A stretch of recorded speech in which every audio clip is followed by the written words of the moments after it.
The story begins with a child crying in the arms of his sister Nuna. With deep and tender affection, he asks to wait for the others, and she replies that they would find them later when it was safer. He wonders whether he should insist or convince her that the best thing would be to wait together. In the ruined city, he sees their parents lying on the ground and asks how they would find them if they were asleep. Suddenly, everyone is caught off guard by an explosive attack coming from high in the sky.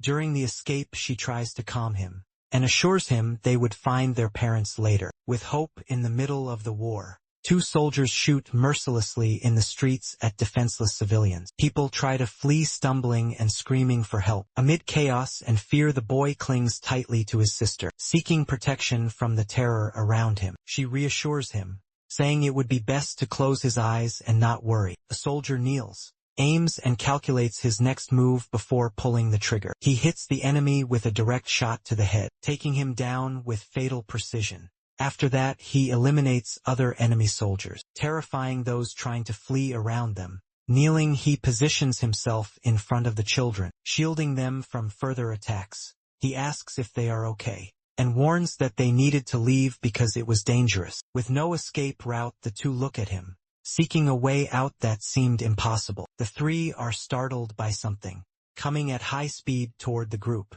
An attack plane appears on the horizon, increasing the panic in the air. Sensing the danger, the soldier throws himself over the children to protect them. The plane begins a barrage of gunfire, making the ground shake under everyone's feet. A sequence of shots hits the area, lifting dust and spreading destruction. Right after the attack, the plane flies off, leaving a trail of chaos and wreckage behind. The boy clenches his fist tightly, as if seeking courage to move forward.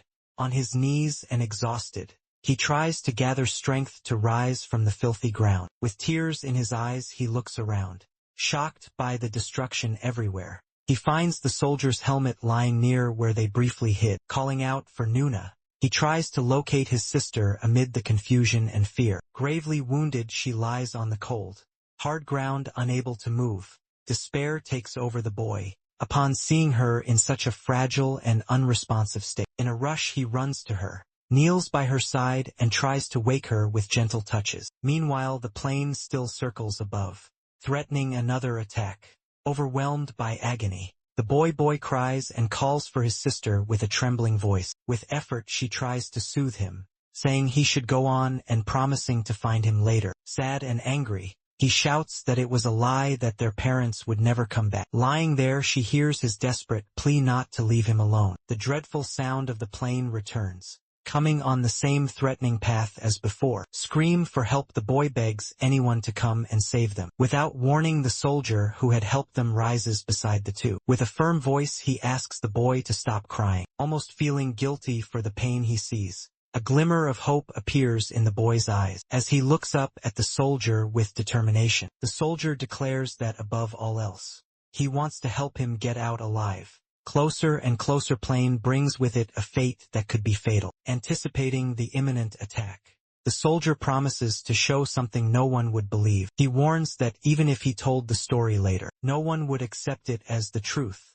Suddenly, he extends his hand and begins to form a magical strike of rare power. With an ancestral stance, he fixes his gaze on the enemy like a warrior ready for battle. The magic takes shape in the air and on the ground, tinting everything with vivid shades of blue. Alert and amazed, the boy watches the soldier. Fascinated by his strength and mystery, he feels the magical energy envelop the surroundings and vibrate with power. A magical attack is launched directly at the approaching plane, struck by beams of pure and intense energy. The plane begins to break apart. Confused, the pilot believes he's seen raindrops turn into bullets of light. With a deepening boom, the attack completely destroys the aircraft. Not knowing what to say or how to react, the boy falls into total shock. Beams of blue light explode in the sky, marking the end of the epic magical clash. Calmly, the soldier tells the boy it's time to say goodbye to his sister. Kneeling, he reflects on the pain of parting and the weight of each moment. Now she rests in peace, far from the horror they both endured. A rainbow, according to the soldier, was left in the sky to guide her to paradise. With wide eyes, the boy asked if he was a mountain god. Shaking his head with a distant gaze, The soldier didn't quite understand the comparison. The boy, curious, then mentioned the dakavis from ancient Korean legends. In response, the soldier only smiled, saying he was just a humble warrior. He then tried to remember how people used to call him. In the distant past, finally, he revealed that he was a Taoist, someone who practiced magic and divination. Sitting in the room's chair in front of the computer, he asked how their day had been. As they answered, they mocked him for wearing the same old tattered outfit again. While someone told him to throw it away, he explained he couldn't because it was a gift. As they speculated about the clothes, he revealed it was a gift from a friend he saved in the Korean War. The viewers didn't take him seriously when he mentioned the war, and instead asked for magic tricks. They warned him about a spider landing on his shoulder during the live stream. At that moment, he then used his special ability and cast a spell directly at the spider. The spider was caught inside a magic bubble and began to float. He stated it wasn't a trick. As he guided the spider, he said it was toast. Magic, not something learned from cheap gimmick. Despite seeing the enchanted spider, no one seemed to believe their own eyes. In disbelief, he stared at the computer and asked how many more times he'd have to repeat himself. Suddenly, the camera showed an unexpected error and stopped working. Without explanation, he urgently tried to fix the device, but nothing worked and the image remained frozen. Tired upon realizing it wouldn't be solved, he threw himself into the chair with an impatient, resigned look. Alone in the room, he began to hear soft meows nearby. That drew his attention. Happy, he looked out the window and saw a trio of cats watching him attentively as if waiting for something. With a disappointed tone, he told the cats he hadn't bought any food yet, but he would soon. He left the house and, seeing them on the sidewalk, promised he'd bring something delicious for them that day. John then walked through the city with relaxed steps, unbothered by the world's rush. While walking down the sidewalk, he was surprised by a car horn as it pulled up beside him. A man rolled down the window and said he needed to talk, asking him to get in the car. John grumbled, saying he already knew the man was just there to bother him. As always, the man warned him to stop using magic on camera, but John replied that the audience loved it. The man insisted, saying he'd be in danger if he revealed his identity in public again. He also offered money and a job if John agreed to cooperate, but the boy refused immediately. Suddenly, John vanished, transforming into a puddle of water beside the parked car. The man then realized he had been talking to a clone, and that John still acted like a child. On the street, a convenience store appeared, lit and busy as usual. John's purchases were on the counter waiting for payment: cat food and a sausage skewer. The clerk recognized him from his streams and said he had been watching his videos. A bit embarrassed, John thanked him for the support and thought he might be getting famous. The clerk commented that although he was a fan, he felt something was still missing in the channel's content. He said that if John showed up with a cute girl, the videos would get many more views. As he left the store, John replied that the channel was only about Taoist magic, nothing else. While walking away and thinking about where to find a cute girl, he bumped into a beautiful young woman. For a moment, he was stunned by what he saw. Unsure how to react, the girl stood holding something in her hands, looking at him with a hopeful expression. In a gentle tone, she asked if he was John Muchi and said she really needed his help. Surprised by the request, he asked who that girl was that had appeared so suddenly. She then showed him a scroll and asked if he remembered. Looking straight into his eyes, he confirmed he did, and the girl smiled in relief, saying she had feared he might have forgotten.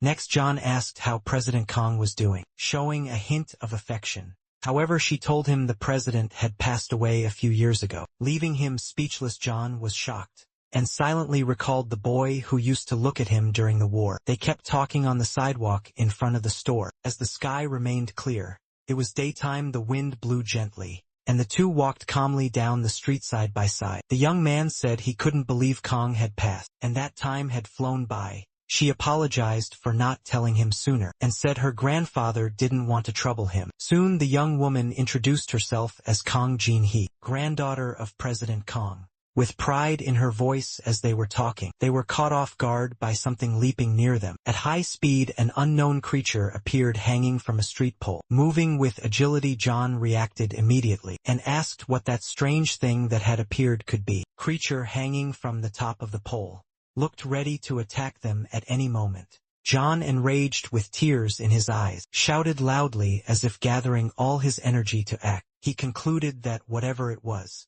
it seemed extremely dangerous. Creature jumped screaming in fury, with a clear intent to initiate a direct and immediate confrontation. It threw a punch so powerful that it split a pole in half, producing a violent and frightening crack. John watched everything attentively, keeping his stance ready to respond to any next move. The creature knelt staring at the two from a distance, as if carefully analyzing every gesture. Then it bent its legs forcefully, preparing for an even more destructive attack. John warned the girl to step back, as the situation was truly too dangerous. The creature made a great leap, lifting off the ground with its eyes locked on the hero John. It flew rapidly toward John, determined to strike him with all its strength. John dropped the bag of groceries to the ground and prepared to face the mysterious enemy. At that moment, face to face with the villain, he realized it was the right time to act.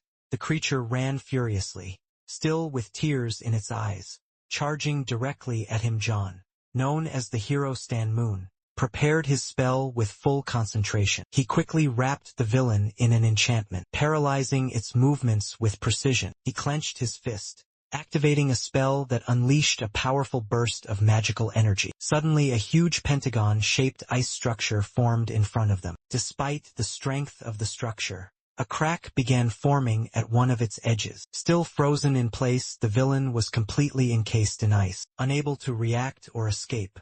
John found what had happened boring, as he absent-mindedly played on his phone. However, the villain had not been defeated and the ice slowly began to crack. He watched closely, finding the moment surprisingly interesting. Suddenly, the villain began breaking parts of the icy prison John had created. Soon the hero realized that this creature had something different and unexpected about it, but with only its face exposed. John looked at it and told it to try harder. While fighting, the boy thought he should be recording for his like-driven channel. He was startled when he asked if she had seen his videos before. He then assigned her the mission of recording a video of him. During the epic battle with little choice, she agreed, and said she would do her best to capture everything with quality. Preparing for the recording, he decided to end it all with his full strength. The young woman positioned the phone, ready to record all the intense action of the battle. John readied himself in front of the villain, still trapped in the ice structure he had created. Suddenly the creature broke the ice into pieces, charging forward for a fierce attack.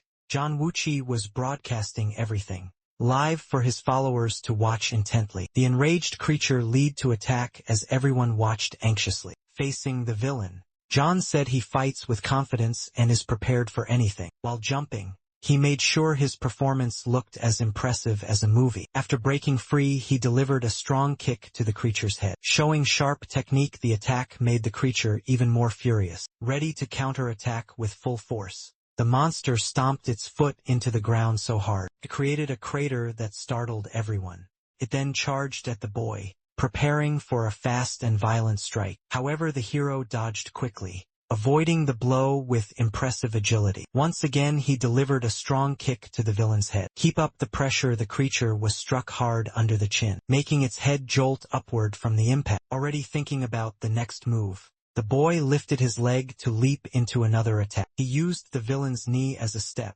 to gain momentum for a finishing blow. Then he delivered another strong kick to the monster's face, maintaining the assault after the attack. He observed the creature to analyze its reaction and possible weaknesses. The young woman filming was impressed by the hero's skills, and his voice still fighting. The villain tried to strike John, who dodged quickly, staying out of reach. John kept jumping into attack, while the viewers debated whether he knew how to talk to girls. Once more with a strong kick, he struck the creature, displaying mastery in combat. While the villain regained strength, he commented that his back ached from lack of use. But with resolve, the creature screamed furiously, ready to attack once again. Then it charged to strike, the hero showing no fear at all in the battle. As he prepared for the strike, everyone was startled by a cat crossing through the fight. John immediately became alert, realizing something was wrong with the cat. Suddenly, he was shocked to see the cat was in imminent danger of being attacked. He had been fighting the whole time with his hands behind his back, but released them to protect the cat quickly. One of his clones ran to save the cat from the approaching danger, while the clone escaped with the kitten. John attacked the villain with a powerful spell from Taoist magic. He launched an ice stake from his hands, concentrating energy to strike the enemy forcefully. With precision, he drove the ice stake into the monster's stomach, causing a deep and painful wound. Thus the villain was severely injured. As his clone fled with the kitten to safety, John prepared for another magical strike, ready to finish the battle with a powerful attack. Several ice stakes burst out from the monster's body, causing intense pain and suffering. Gravely wounded, the creature screamed in agony and struggled to remain standing against the assault. With ice stakes embedded in its body, the monster was defeated and had no strength left to fight. Exhausted, the creature collapsed on the ground before the young hero. Clearly defeated, still alive, the creature groaned in pain while lying there. Badly hurt and extremely weakened, John realized something was off and understood he needed to help the creature immediately. He decided to take the being to the old man, who might better understand the situation. John turned to Jinhee and asked if she had recorded the entire battle with her phone. The girl confirmed and handed him the phone, proud of what she had managed to capture on the livestream screen. John saw he had received great viewer engagement and likes, but he quickly panicked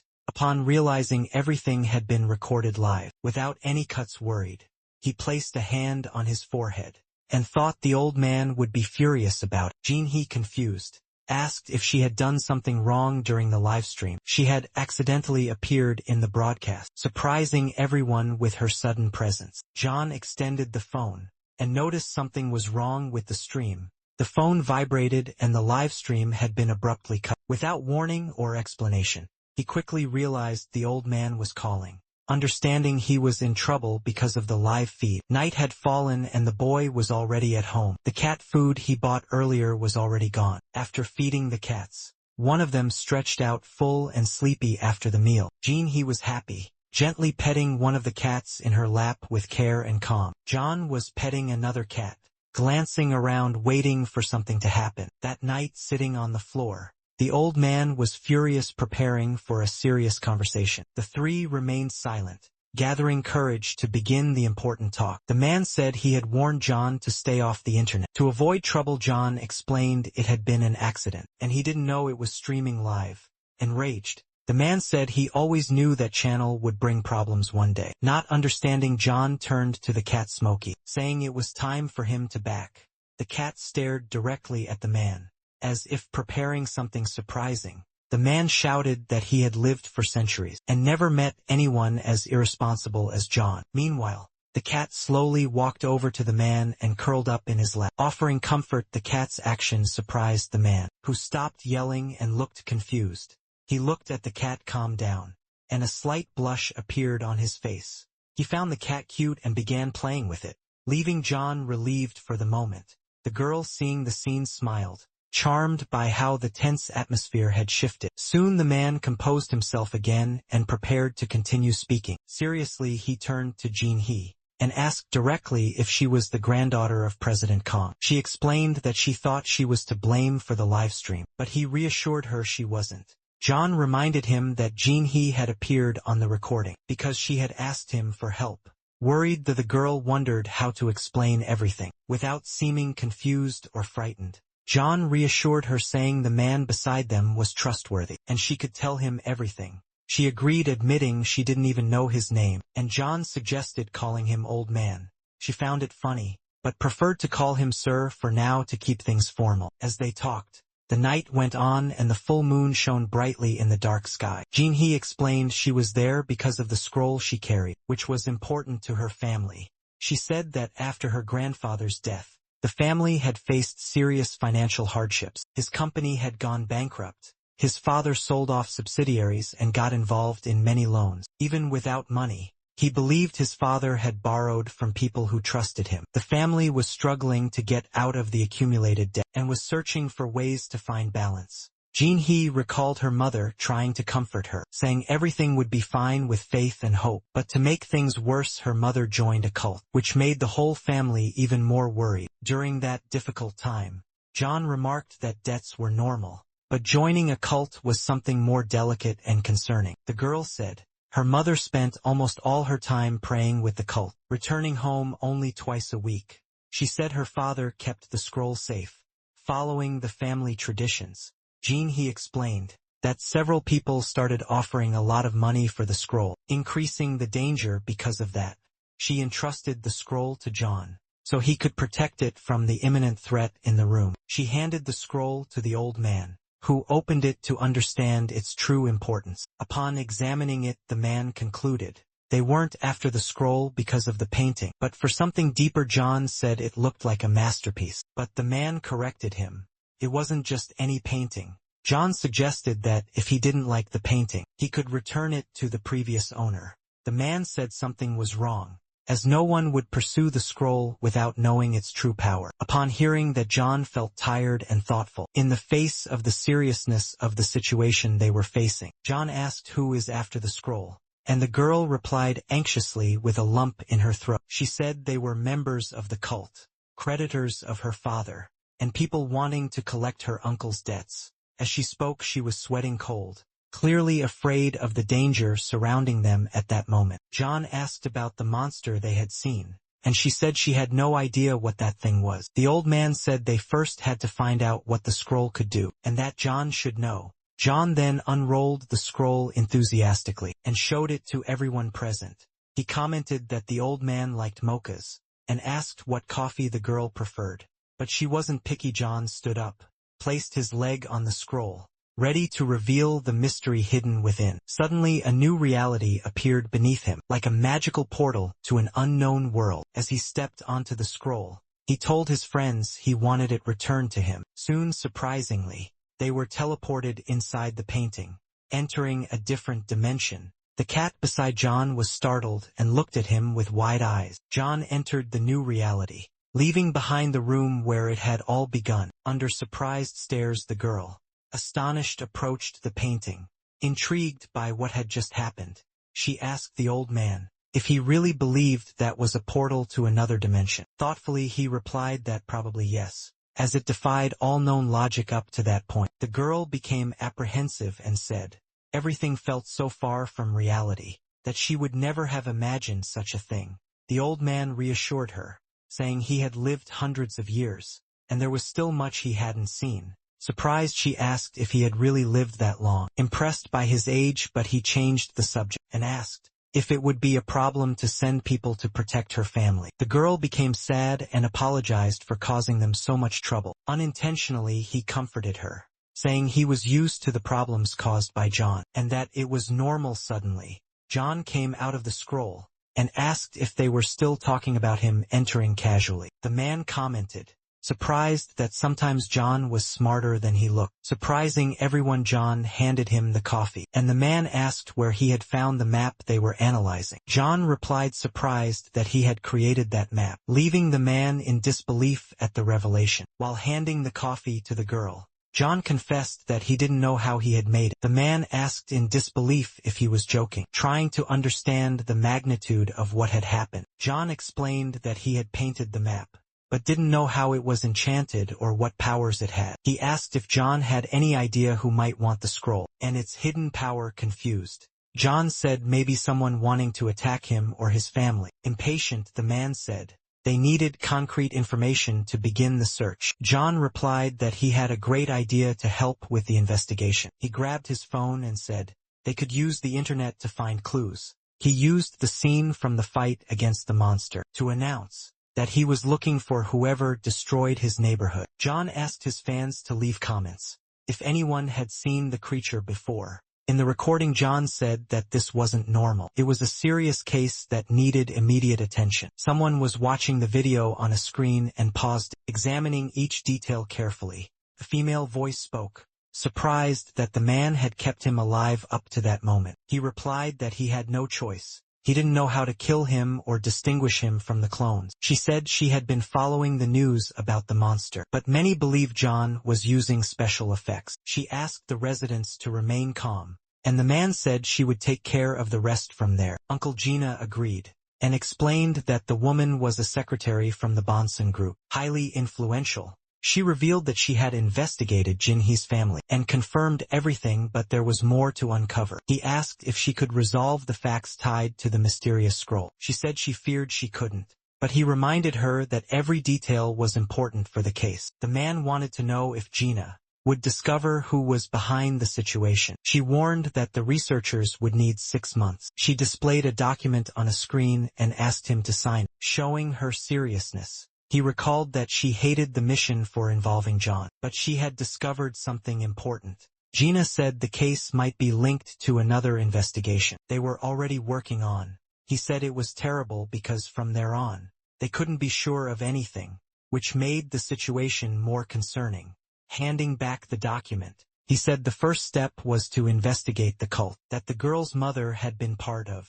He thought sadly about the girl, who now depended on John's help to be saved from that danger. Suddenly the man received a phone notification that John had volunteered for a mission. Meanwhile, the young hero was stomping his foot hard on the ground, ready for a decisive leap. He was now in Chun, a city that seemed calm, but was anything but that. He positioned himself between buildings, attentively watching every movement around him. On the streets, he saw that civilians from nearby cities had been quickly evacuated. He wondered how they managed to evacuate everyone in broad daylight, something nearly impossible. John considered whether a spirit disguised as a human was there, but he didn't want to find out. Thinking deeply, he realized he couldn't face the enemy while being outnumbered, so he jumped from a building to the top of a pole to observe the city from above. From there he questioned what the monsters wanted with that empty, unimportant neighborhood. He prepared to investigate further, focusing on every possible detail around him. He began looking toward distant places, trying to find any clues or relevant signs. Sydney saw something at the end of a street. 2 monsters seemed to be searching for something. Carefully determined, he jumped off the pole and landed firmly on the ground, ready to back pleased. He decided to approach and investigate what the monsters were doing. He walked toward them. As they strolled calmly down the street in no rush, he noticed, confused, that they didn't attack him, as if they couldn't see he was there. The young man became suspicious, not understanding the reason behind such strange behavior. He observed the monsters closely, trying to figure out what was happening. He then realized that a magical barrier surrounded the monsters, blocking their vision. He concluded that the invisible barrier prevented the monsters from seeing them nearby. He was impressed by the subtle magic created to conceal their presence. Taking notes, he asked if someone around had created that magical barrier. Soon a man appeared behind him, emerging suddenly and unexpectedly. Man confirmed he had created the barrier that blocked sound and sight around the monsters. Polite, he introduced himself and asked if John had eaten anything that day. John was suspicious, unsure how to respond to the stranger who approached him. The man said he knew Koreans usually greet each other like that. Trying to explain, Jen replied that he was right, but it wasn't the time for casual conversation. I began to wonder if that man was a disguised spirit or something similar. The man revealed that he already knew who John was, and assumed John wanted to know who he was. The hero was surprised, and the man explained that everything was written on John's channel. Surprisingly, he said, he was a fan of the young man, and wanted to see him fight the monsters. Seeing John's confusion, he said, they were on the same side and both wanted the monsters defeated. He added that as a fan,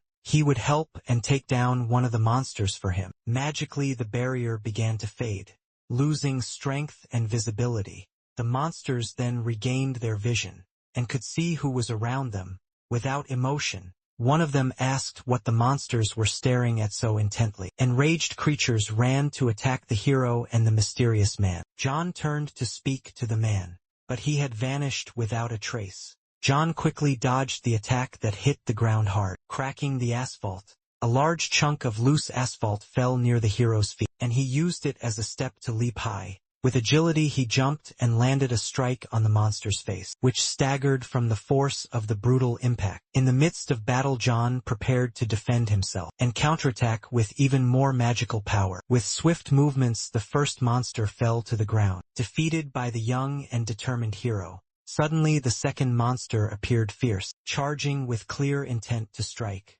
Without hesitation it tried to hit the monster with its sharp claws, but the young man dodged quickly, At that moment he realized that the second monster was much faster and more agile than the first. As he fought, he noticed that both creatures together had more strength than the first enemy. He ran through the street, thinking of the ideal strategy, and concluded that he needed to separate them quickly. So he made a great leap toward the nearest building, seeking advantage through higher ground. As he climbed, the fast monster pursued him, getting close enough to try to stop his stealthy escape. He quickly noticed that the first monster couldn't climb walls, and that could be used to his advantage. Furious, the monster shouted from the ground, frustrated to see the hero escape once again from its reach. The boy jumped to the rooftop, managing to temporarily distance himself from the pursuer. In those moments, the monster chasing him nearly reached its target with relentless speed, but John kept running, making an effort to keep one monster away from the other. In the clash, the hero decided to jump off the building, eyes locked on the one chasing him without hesitation. Seeing him,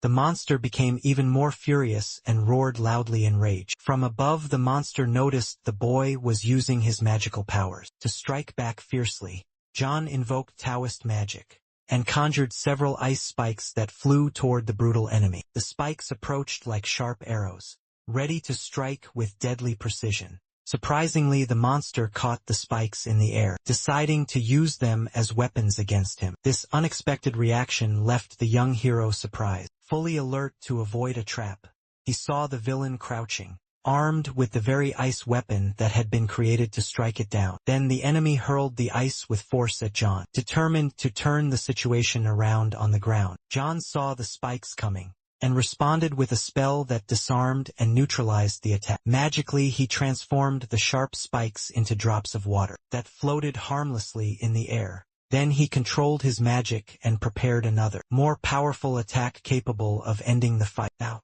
the suspended drops of water turned into sharp tips of precious ice. With strength and precision, John launched the ice shards, firing them like well-aimed arrows. Realizing the attack, the monster escaped. By leaping far out of the reach of the fatal strike, it jumped toward the hero and grabbed him tightly by the head, trying to overpower him with brutality. But upon grabbing him, it discovered it was only a clone created by John to confuse. Enraged, the villain stood before a puddle of water, desperately searching for the real hero.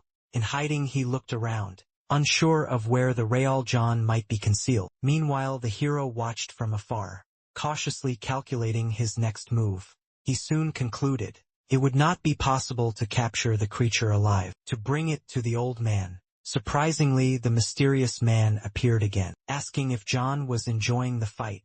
In disbelief, John asked if he really thought any of this could be fun. The man questioned whether John was using all his abilities to defeat the real monster. He then challenged the hero, asking if that was all he could manage at that moment. John replied that his mission was to capture the creatures alive, for study and containment. The young man explained that he believed they were working on a plan to deal with the threat. Curious, the mysterious man asked if Korea had any organization for such creatures. John was surprised to learn that in many countries, there were no institutions for this kind of threat. Unbothered, the man commented that John should pay more attention and be better prepared, not understanding the warning. The boy didn't notice the silent approach of a nearby monster. The creature tried to strike him, but he dodged quickly, avoiding the unexpected blow. With agility, he moved away fast, trying to create distance to protect himself from the enemy's fierce attack. But the monster ran after him with determination, refusing to give up the cruel pursuit.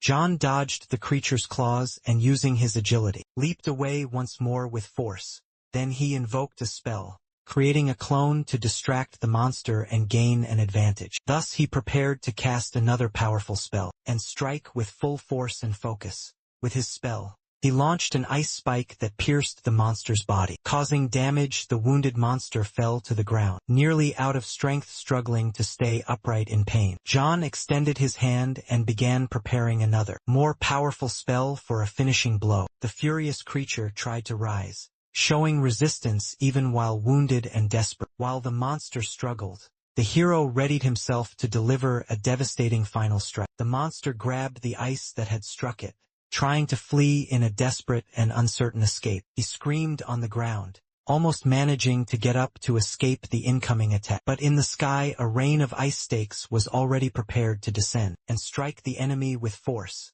The hero focused all his energy for the final blow, gathering strength and magic. With firmness and intent he clenched his fist, invoking the powerful ice storm spell. Ready to strike with fury, several shards of ice fell from the sky, forming a storm that crashed down violently upon the creature. The strike was so strong it caused an explosion, scattering shards of ice all across the battlefield. The ice stakes spread across the ground, covering the villain's body and completely defeating him. John watched the aftermath of the battle closely, still focused and alert for any movement. When he finally defeated the monster, he grew thoughtful, hoping it would reincarnate in a better place after the victory. A massive puddle of water appeared on the ground, a result of the intense battle and melting ice. However, a horrible stench filled the area, making the air heavy and unbearably suffocating. The mysterious man walked toward the hero and asked if it was his first time doing something like that. John replied that he had dealt with similar situations before, but never in that specific country. Curious, the hero asked where the man had faced such creatures, but he avoided the question.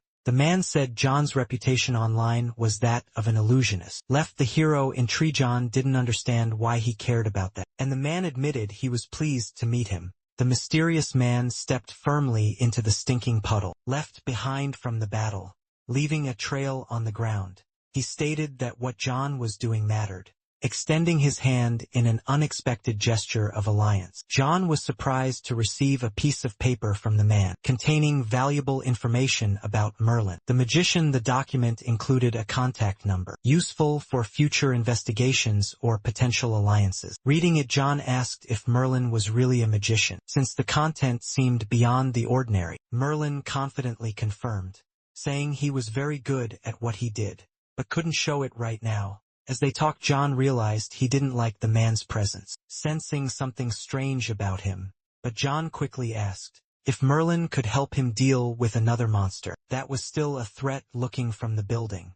Merlin spotted a monster and casually commented that he had forgotten that dangerous creature. There he thanked the hero for reminding him of the threat, leaving John confused about his intent. Merlin extended his hand, preparing a powerful magical strike. As the monster watched from a distance, Merlin snapped his fingers and a strong attack came from nowhere, cleanly decapitating the monster. Surprised, John asked how Merlin had attacked from so far away with such power and speed. Merlin explained that he wasn't ready to reveal all his secrets yet, but he saw potential in John. He said those monsters were weak compared to what truly existed out there in the world. John commented that he had seen stronger creatures, and Merlin spoke of a similar event in Ireland a year ago. The man said that, in a peaceful village, the town vanished from the map without leaving a single clue or trace. The hero asked where the place was, and what could have happened to make it disappear so quickly. He asked how Merlin was still alive. The village was destroyed so brutally and completely. The man replied while fiddling with his watch, saying Merlin was good at hiding and avoiding trouble. He stated that no one knew what happened in that mysterious village, and that was a major mystery. Confused, John suggested that at least the police should know about the disappearance, but Merlin denied it. John asked if Merlin expected everyone to be massacred, without reacting or helping anyone. Merlin admitted that his body was fragile, and he only protected himself. While analyzing the complex case, he shared that he heard monsters shouldn't attack people like zombies. According to one survivor, John wanted to know who would be cruel enough to create such dangerous and uncontrollable monsters. Merlin admitted he didn't know, but he did everything he could to contain the creatures, until he learned about John. When asked, he said he heard about John through a recommendation, and was impressed by his online videos. Merlin was shocked when he saw a distant monster, and saw Jinan as someone special and full of potential. He said that a mortal human shouldn't be facing such creatures, without protection or powerful support. The man stated there were no concrete clues yet. He hoped to find the one responsible behind it all. Curious, John asked how he had so much information without any leads, and Merlin replied that each monster had different powers. The hero found the answer V and suspected Merlin was hiding something, but remained interested in the subject. John thought it would be a huge problem if the creatures were mass-produced and posed a threat to humanity. Merlin asks if after John's questions, he could now ask his own before that. John asks him to wait and wants to know where to find other monsters, but Merlin doesn't reveal it.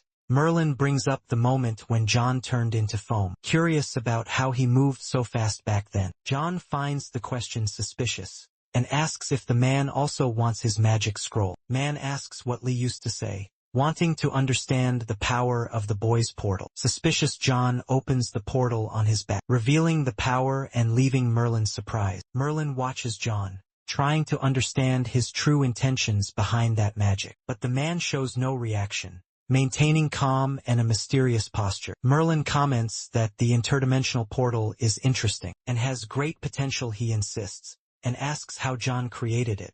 Suspecting something deeper, John refuses to answer, reminding him that Merlin said they weren't close enough yet. Before that, John had been live streaming to his followers, looking for information about the situation. Upon hearing about the monsters, people panicked, not knowing what to do.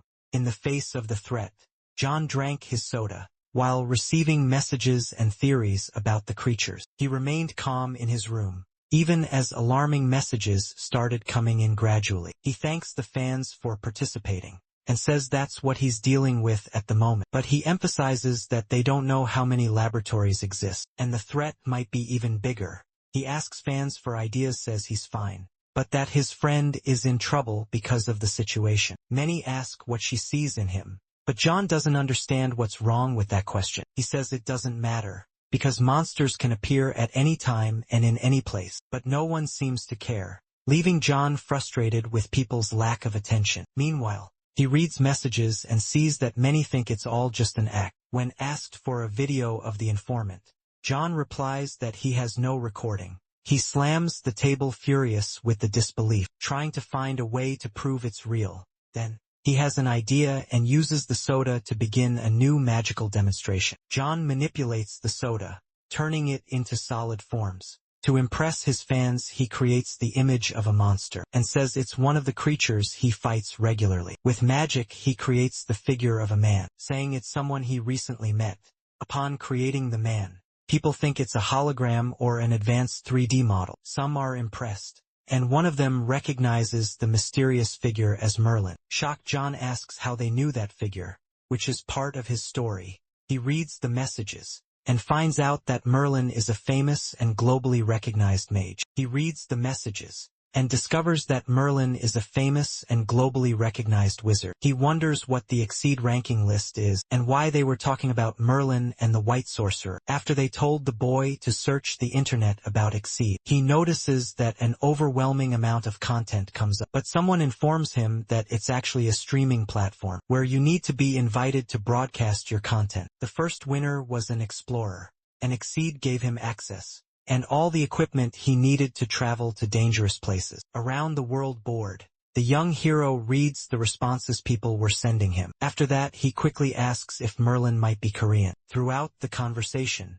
he is informed that his channel could be suspended for talking about Exceed. However, our boy gets bored with the conversation and asks if they'd like to see more tricks. He looks at the camera hopefully and might just get an idea. He positions himself happily and asks if those people would like to meet him, but suddenly he gets an even better idea. He reaches under the table looking for something. He lifts his scroll and says he's gonna show everyone something interesting.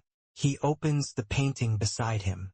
Then he turns to the camera and asks his fans to choose any place for him to go, as long as it's not Korea. He gets replies like the moon, and tells them to take the situation seriously. And after one of the suggestions, he prepares to go to the top of Namsan Tower. John rolls out the painting on the floor and grabs his phone. He sets up the phone to start recording his interdimensional journey. He places one of his feet on the scroll and quickly passes through the portal. The people watching his live stream at home are left in shock. Seeing that the broadcast is still live, he's surprised the connection wasn't lost. He tells the viewers to stay calm, that the journey is almost over, and soon he positions himself to step onto the top of the tower. However, something goes wrong and catches him off guard. Suddenly, our young hero is falling from an enormous height. Frightened, he doesn't understand what just happened. As he exits the interdimensional portal, he is thrown into the air, Not knowing what to do, his fans watch him falling. All of our hero's fear and desperation are being broadcast live. As he falls, he starts yelling for the portal to open again, just like the phone in his hand, still streaming the entire adventure. The scroll's portal opens at that exact moment, and so he falls back into his interdimensional journey. Then, while talking to Merlin, after showing him the power of his scroll, the man asks him how he uses it. John tells him that actually he created it himself, which makes the man curious. He also admits he doesn't really know how that it just happened. But there's only been one successful attempt in 500 years. Merlin, like everyone else, becomes interested in buying the scroll for a considerable amount. After his offer is refused, Man asks if he could make one on commission. When he refuses, our hero explains that many people were after that scroll. That's when he realizes how valuable it was. He blurted out that the first monster he ever saw was when he got the scroll back, and he offers to teach Merlin how to create his own portal. If he answers something, however, the man says he can't answer, because he didn't know about the object before, but he would tell him if he found out anything useful. The boy gets interested in the deal they just made, and never imagined that the scroll had so much potential. He could teleport to any place with that scroll, but there was a limit at the moment. He couldn't leave Korea. The teleportation would lose control if he tried to go too far. A normal human wouldn't be able to use it, and a vagrant could end up stuck if something went wrong. As he returned home through the portal, he wondered why so many people were obsessed with it. The portal had opened from the ceiling, so he fell to the ground awkwardly tired. He walks through the street with Jin-hee, and says he's not in the mood to see the old man. His friend quickly reminds him that it was him who suggested they visit. He agrees and immediately changes the subject, saying that she was very well dressed. Embarrassed, she says she tried not to dress up too much. Meanwhile, men on the street gaze at her in awe. He emphasizes that it's really cool for people her age to dress like that, and tells her she should enjoy her youth. As they walk, a guy says he hopes he doesn't get a salt bath today, something the old man used to do. Jen explains that the old man is the president of the Bonsin group. Upon learning such important information about the man, Jin-hee reconsiders the simple cake she bought as a gift for him. Feeling down, she says it would have been better to buy her father's ginseng liquor instead. To reassure her, our hero tells her to forget about it. Migrants live long lives anyway. She asks if there are others like them, and if they live around the city. He says that if there were, people would easily find out about them, and that the old man does everything to keep them hidden. In the country, he also says, the man believes that innocent people would suffer if their true identities were exposed, while explaining that his friend likes to prevent any possible danger. A car pulls up beside them on the sidewalk. Slowly, a woman steps out of the car politely. Gina greets them that afternoon. John recognized the woman as a member of the Yu family, loyal servants of the powerful Dangon family. She confirmed that she was the president's secretary, but the young man was still surprised by the Yu family members. Gina greeted Jin-hee politely, saying it was a pleasure to finally meet her in person. As she opened the car door, she explained that she had heard a lot about John since she was a child during the car ride. They arrived in the Danjin state, a region famous for its history and ancient traditions. But as soon as they arrived, John ran from Gina, indignant because she had tried to throw salt on him, something he never really understood. A local resident explained that her ancestors used salt to purify impurities from those entering their homes. An old tradition worried Jenny, asked if she would also need to be cleansed with salt to be accepted into that local community. The woman says that if she were there, she would be honored to be purified with salt for the well-being of everyone. She looks at the girl's behavior, evaluating her sincerity and respect for the traditions of that community. Soon she starts laughing happily, impressed by the innocence and respect the young visitor shows for the old traditions. She explains they were cleansing John because he had been dealing with dangerous and unusual things lately. In the area, Jenny asks if Joan would be the fire goddess who rules over the kitchen, just like in traditional Korean mythology. The woman confirms joyfully, happy to know that the girl was familiar with and had heard old stories about that goddess. The girl says her grandmother used to pray with a bowl of rice, offering it to Joan even if the goddess wasn't too fond of it. Upon hearing that, The goddess replies that she didn't accept the offerings because she only had a limited body for such things. When asked if she was really a goddess, she explains that she was just a normal person who existed a long time ago. She admits that people believed she was a goddess because of her extraordinary powers and incredible deeds. Joan reassures the girl, saying that Dang Dang would adore someone like her because of her purity and courage. Meanwhile, John was still trying to escape the salt bath that Gina insisted on throwing at him. Irritated and confused, Ginny is surprised to learn of Dangan's existence, which leaves the local woman confused by her reaction. John explains that Joan is locked away because Dangan wanted to keep her identity an absolute secret. The woman doesn't understand why Dangan would hide something like that from the young girl who was with him. Then they reveal that Dangan is the old man, close friend of our hero known for his wisdom and mystery. All seated at the table, Joan asks Dang Dang why he hid that information from the girl so sincerely. The man replies by asking what she would gain by having fun with the girl, and she says she's actually having fun with him. John questions his friend why they were summoned for such an urgent conversation that seems full of secrets. Seeing the boy so direct, the man thinks for a moment, evaluating the young man's sincerity before responding calmly. He says he appreciates John for defeating monsters, but cannot ignore the fact that he used a scroll during a live stream. So the four sit at the table, waiting for a firm and decisive stance from President Danian. Danian emphasizes that it doesn't matter how long the live stream lasted. John showed everyone how the scroll works. John believes there's another reason behind the severe and enigmatic treatment he's now receiving. He explains that he wanted to attract monsters to set up a more elaborate and strategic plan. The president is concerned because they still don't have concrete information about those dangerous monsters.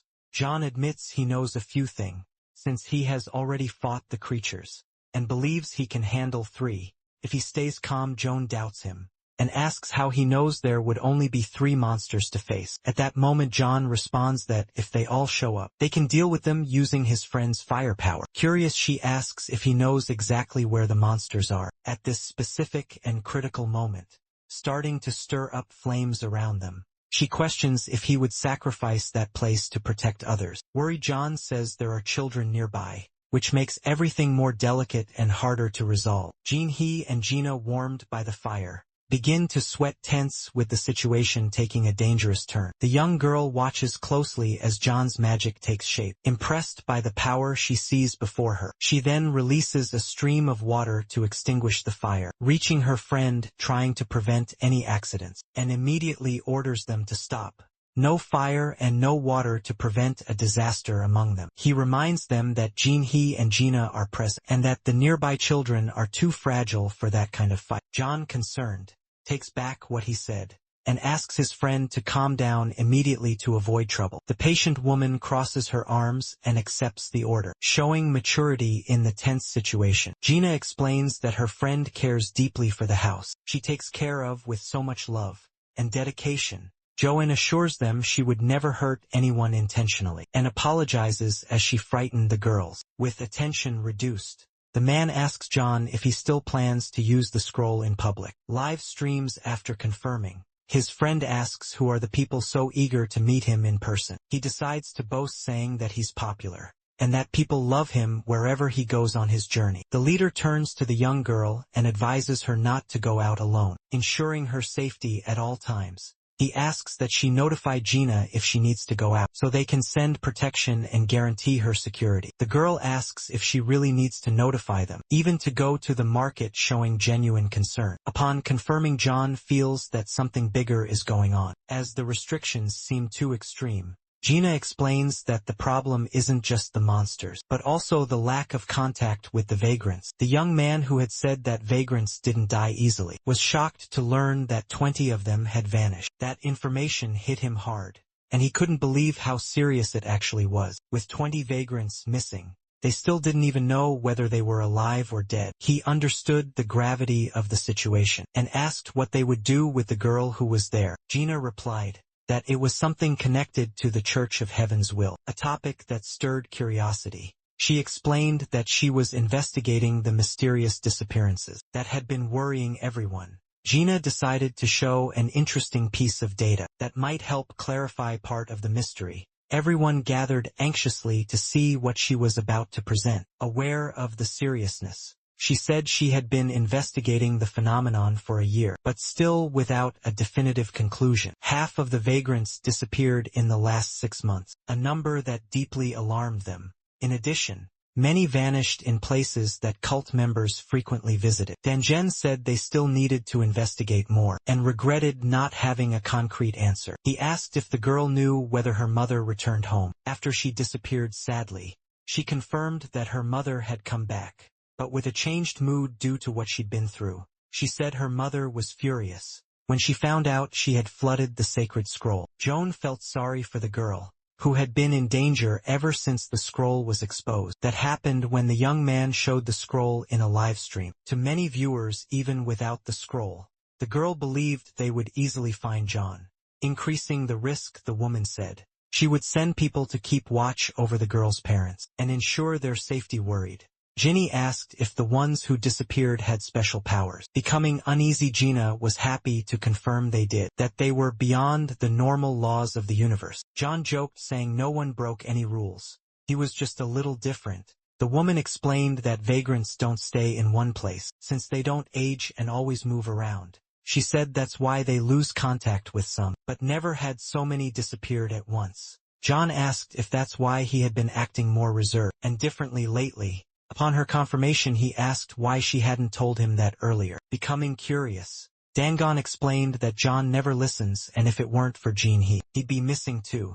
The young man believed that wouldn't happen, since he took care of himself and was good in combat. Furious, the leader asked if he thought the others vanished because they were weaker. John asked who had recently gone missing, trying to better understand the situation. The man replied that Ju had disappeared, which left John stunned. John was shocked, because that was the man who had gathered troops during the Japanese invasion. Dangon asked if they were friends, and why he hadn't noticed his disappearance. But John explained he hadn't seen Jaiwoo in 10 years. He thought Jaiwoo worked for the leader in the Special Forces team, and had lost contact. While John wondered how someone so strong had gone missing, the girl searched on her phone. She looked for information on Gorgyu, the warrior who fought in the 1592 Japanese invasion. Dina confirmed the search and said the records indicated that Ju had already died. When the girl asked how she remembered that John was also alive, deepening the mystery, the leader commented that Ju's disappearance was recent, heightening the tension. John quickly assumed that Dangon didn't call the other vagrants because they weren't good enough. His friend stared at him and said that even after 500 years, he was already a respected senior vagrant. Impatient, he asked what she had against him, and wanted to understand the provocation. Furious, she replied that if he wanted to prove her wrong, they could just fight. Dangon interrupted them, saying he needed to speak with John privately and urgently. The young man was surprised and watched the man leave, curious about the reason for the secrecy. As they walked alone, Dangon motioned with his finger for John to follow. He asked what was so important that the others couldn't hear. Looking concerned, Morgan said he needed to confirm something he had heard during the boys' recent live stream. The man remembered that John mentioned a magician had passed an information about the monsters. He was surprised, because he hadn't expected him to mention something so sensitive. He said, "That happened when the sanitation team asked for support in Incheon." The young man admitted that he told everything he knew. Without being sure it was true, Dangon asked if he really said that the village in Ireland had disappeared. John confirmed he didn't exaggerate, and told exactly what he had seen and heard. Suddenly the man slapped the boy in fury for exposing such a secret piece of information. In his defense, the boy said he didn't know if it was true, and only told it to people who cared. The man grew even more stressed by the boy's response and attitude, clearly showing his rising irritation. John tried to justify himself, saying that if he had met the man earlier, he would have called him right away. Tired of the situation, the old man said that if he died of stress, it would be the boy's fault for all that chaos. But he quickly replies that it wouldn't happen, because he was immortal and resistant to any stressful problem. During the conversation, the boy comments that he thought Merlin was one of his own, a detail that greatly surprises his friend. Shocked, his friend says he should have mentioned it earlier. to avoid so many misunderstandings between them. John explains that he wanted to say something, but ended up forgetting, while running away from the salt bath Gina was throwing at him. Dangon then asks what powers the mysterious man might have, curious to know more about that strange mage. Our hero says he was a magician who mastered the art of illusion, with great skill and technique.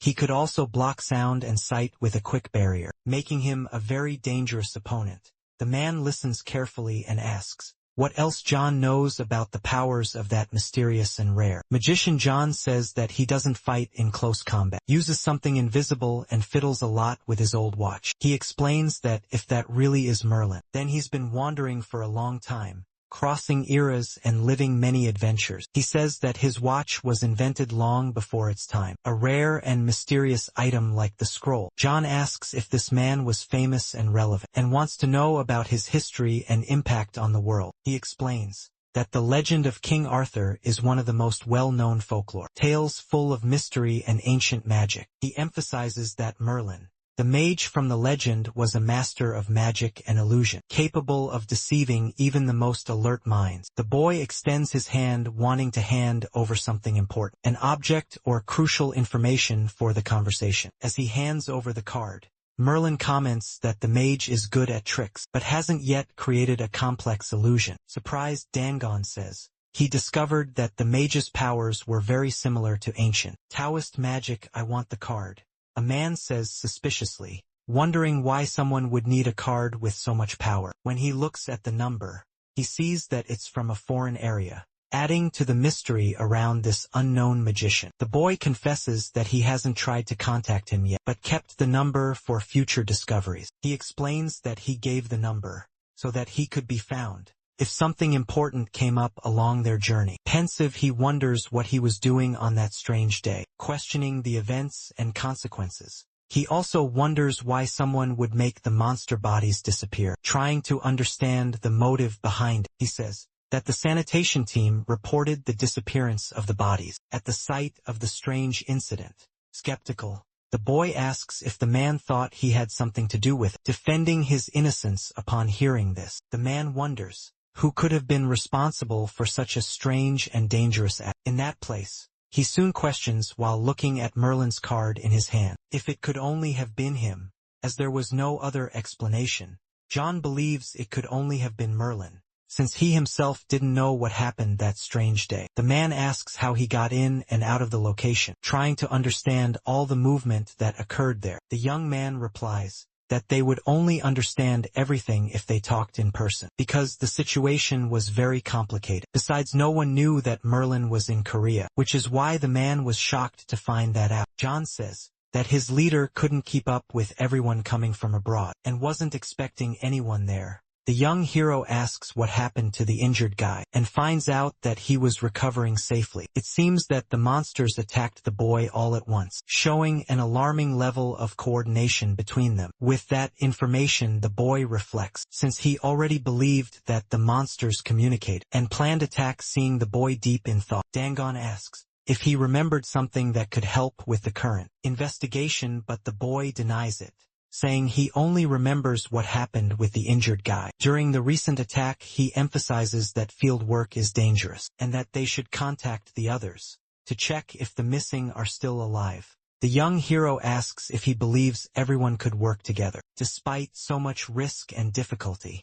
As a response, he says that's why he needed the boy, to help and form a stronger and more united team. Disbelieving, the girl asks how he came to such a sudden and unexpected conclusion about the boy. The man replies that it was to protect the kid, and that he would be rewarded with a good amount of money. The boy asks what he would do with money if he ends up stressed and overwhelmed by the complex mission. The president says he could also track other things and work part-time as well. Then, the young man comes up with the idea to use his clone to help with the missions, a smart and strategic solution.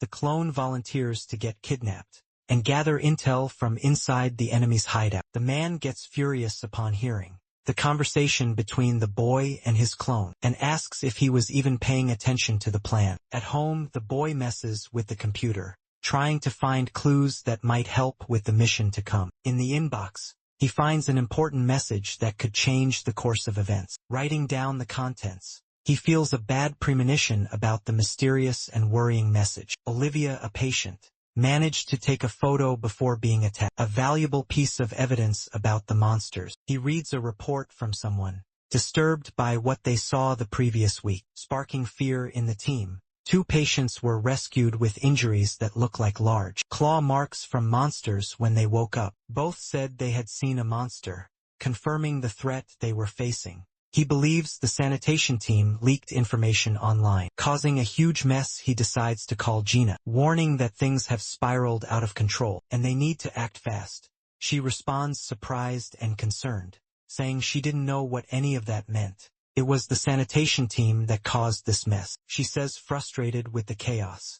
Gina thanks him for the concern and says they were working to resolve everything. By the end of the day, he asks his friend for help. Despite refusing to work for the president, he didn't want to see innocent people hurt.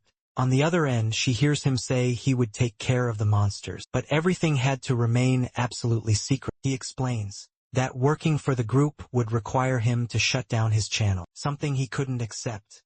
Gina suggests he do what he wants and just keep it secret to protect everyone. With his scroll, he opens a portal beside Gina, creating a magical passage to another place. He steps out of the portal and teleports swiftly and successfully to the destination. Satisfied with the trip, he closes the portal, sealing the place once again for safety. Gina gets furious, as that was a private location and he didn't have permission to enter. He replies that it wasn't private, just a room used by the secretary without any specific restrictions. He says he knew that, and also that the president would pick you the smartest as the official secretary. She gets annoyed by the unexpected flattery. At that moment, he compliments her, saying she's the youngest secretary he's ever known in all his experience. Gina grows uneasy, torn between not keeping secrets from the president and not wanting him to lose his channel.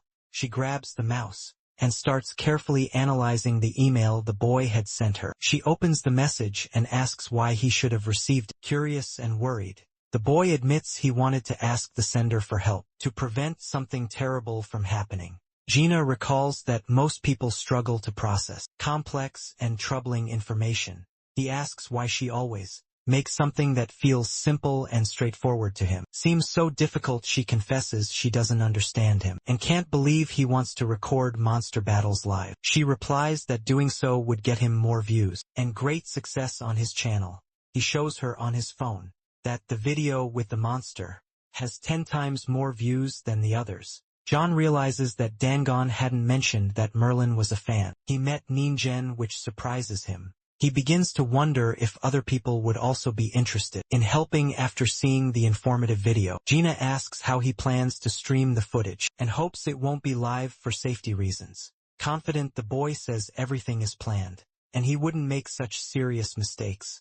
In the interdimensional portal, he tells Gina they're going to the shopping mall in Tegu, still under construction. She asks him to be careful not to break anything in the mall that's still being finalized. On arrival, Gina is amazed to see that everything is ready, even better than she had expected at first. As they walk, they realize the construction was expensive due to the quality and grandeur of the whole place. He says that Gina wanted the fight to be silent, but he wasn't sure he could manage that. He said he would try his best, but he needed to find a safe place for her to hide during the fight. He needed her to film a 2-minute clip to post on the channel without drawing too much attention. She replies she would have preferred a 2-hour recorded fight, but knows that wasn't his intention. As he sets up the camera, he notices everything is too dark and the footage quality is poor. He believes the Yu family would be very happy with this, despite all the difficulties encountered. He tries to reassure her, saying he'd do his best to improve the quality, even if fans complained from above.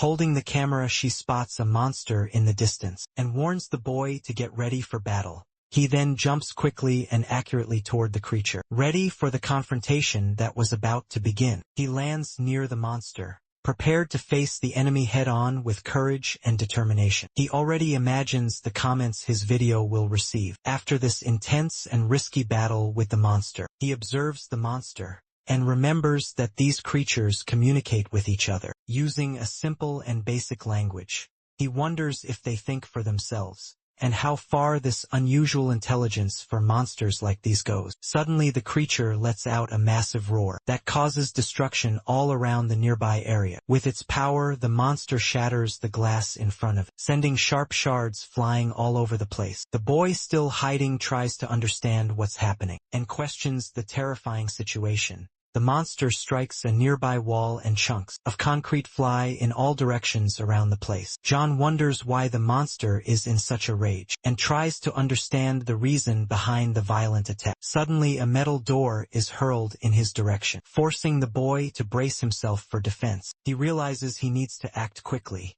before the monster destroys that carefully built place. So he activates his power called Piercing Stream Whirlwind, strongest ability up to that moment. He finds it embarrassing, because his fans talk a lot about the origin of his skill names. Some say his techniques should have cooler names, to make him seem stronger. But at that moment he admits that controlling his ability is easier. Now that he knows its name, he casts Piercing Stream Whirlwind again to attack the monster. That keeps advancing. The monster turns toward him and tries to strike with force to push away that imminent threat. He's surprised to see that all the fluid from his attack goes toward the monster but doesn't hit it. The creature kneels and lets out a massive roar, so loud it feels like his ears could explode. Once again he casts the spell, hoping to hit the monster, but the enemy keeps moving forward.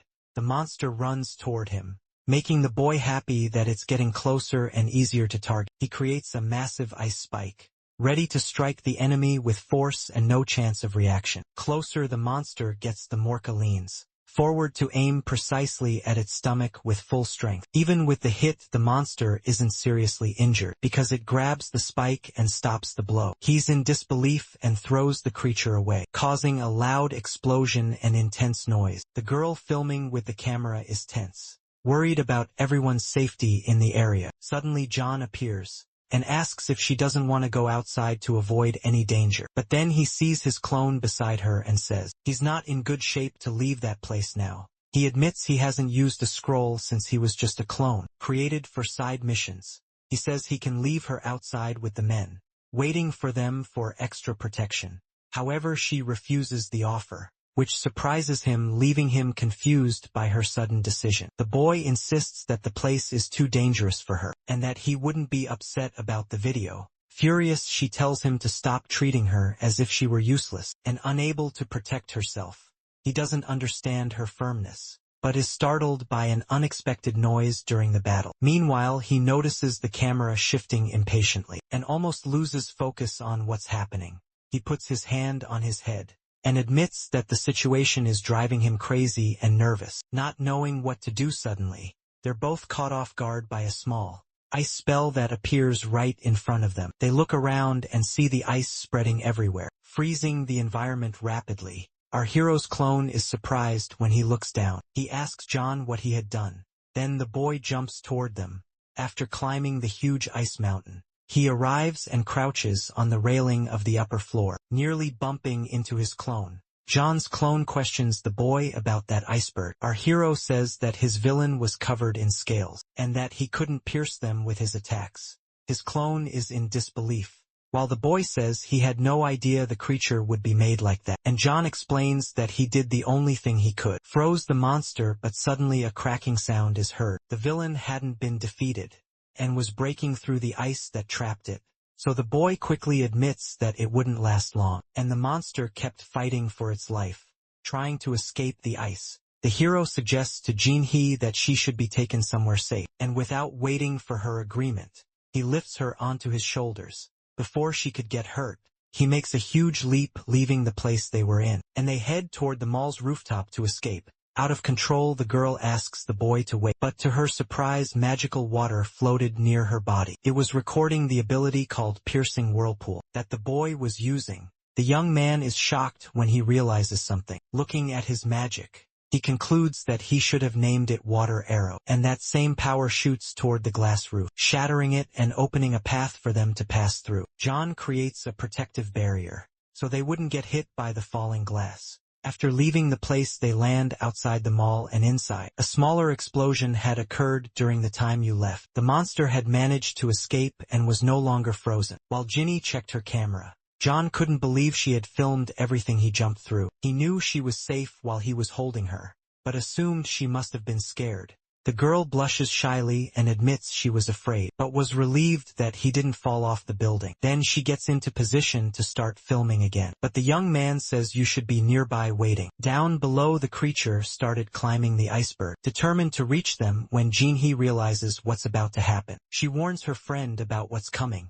He begins to use his magical power, and reminds her she should be concerned about her own safety, not his. Then he launches a huge ball of water toward the hole they had escaped through, and creates a layer of ice, sealing the exit. But seconds later, the ice starts to crack, and to their surprise, shards of ice fly everywhere. John grows concerned upon realizing that the ice barrier should have held longer and not broken so easily. When he sees his friend frightened, he knows he must get her out of there quickly, but he needs to defend himself fast as the monster leaps toward him. So he delivers a blow, kicking the creature's head, and the monster is hurled away. After attacking it, he begins to question what the monster was made of, and why its bones were so tough.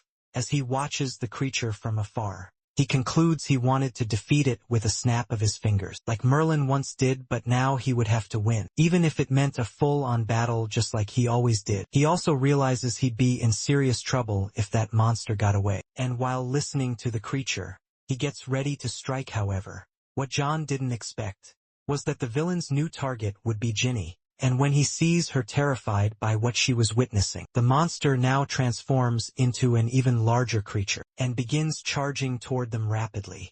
Our hero tries to hit it but fails, and now his friend, who was only there to record a few videos, was in serious danger. John glares furiously and begins activating a new special ability. His power starts to expand, and reaches his opponent and strikes it from multiple angles. As the villain gets closer to the girl, bubbles form on its body as it screams. Suddenly the villain explodes, just as the hero had hoped, when attacking it, and the creature's remains fall over Jinhee, who was right in front of it as the monster had been defeated. And after being hit, she loses consciousness and falls backward. Her friend runs toward her and positions himself so she wouldn't hit her head on the ground.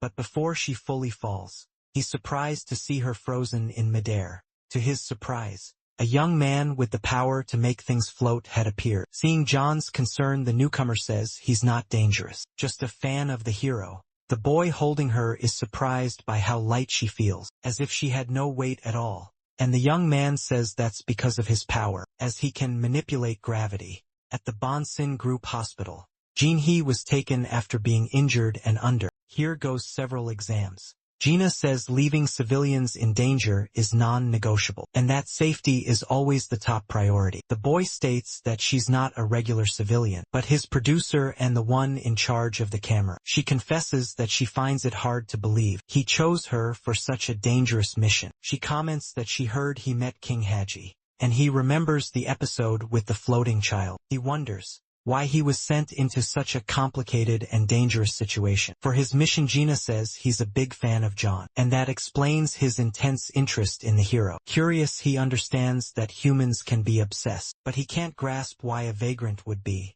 And that was exactly what Gina wanted to find out. As they talked in the boy's house, while watching John's channel together, while she tried to talk about his safety, he was more concerned with getting the perfect video for the channel. She explained that it was an emergency and that he was in real danger, but he insisted on not wanting to go with her. Paying close attention to the hero's video, he wished his notes could reach John as soon as possible. Gina tried to get the boy to focus on the serious conversation, but he insisted on wanting contact with the young man. The woman stood firmly in front of the boy, trying to convince him of the gravity of the current situation. She explained that monsters were appearing all over the country, and dozens of vagrants were mysteriously disappearing. And since he was a fan of John, he knew what all that growing threat in the country was about. She said the president had ordered maximum security for him, with no unnecessary risks for the boy. When he asked if John was in danger, she said the hero was strong enough to protect himself. In the end, they negotiated that if he could be with John, he would go with the woman to ensure his safety. Thus she grew pensive,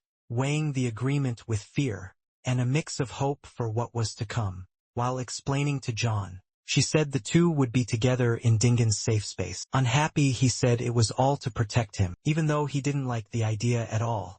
But he made it clear that he would never accept it if there were any other choice for him.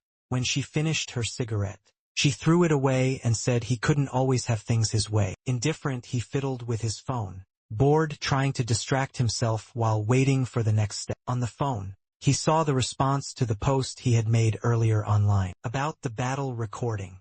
There, he explained that his assistant had been injured during the shoot, would stay in the hospital for a few days. Reading the comments, he lay on the floor, reflecting on the followers' opinions and questions. He began to wonder if the monsters were system glitches, flaws that occasionally appeared. The last one he fought seemed stronger and more aggressive, different from the earlier ones. More challenging thinking about that. He imagined, if the laboratories were creating better monsters to attack humans. He soon questioned whether these monsters were part of a larger plan, being kept secret then. He looked at Merlin's card on the table, and decided he needed to get in touch with him. As the day broke, Merlin was out on the streets surrounded by people. Amid the usual bustle, he held a rose as everyone watched curiously, waiting to see what would happen. He began preparing a trick with the flower, drawing everyone's attention to his performance. The handkerchief, he made the flower disappear, and amazed the crowd with the unexpected trick. He turned to a girl with a bouquet and said he could fix the rose without a problem. Magically, he restored the rose petals to their original state, enchanting the entire audience. He handed the now pink rose back to the girl, who was delighted and amazed by the trick. The girl commented that the pink color was beautiful, and that she was charmed by the magician's feat. John watched from afar, realizing it was a cheap trick without much mystery. People started discussing suggestions for the next tricks that could be performed. Merlin used his power to change all the flowers in the bouquet, surprising the audience even more.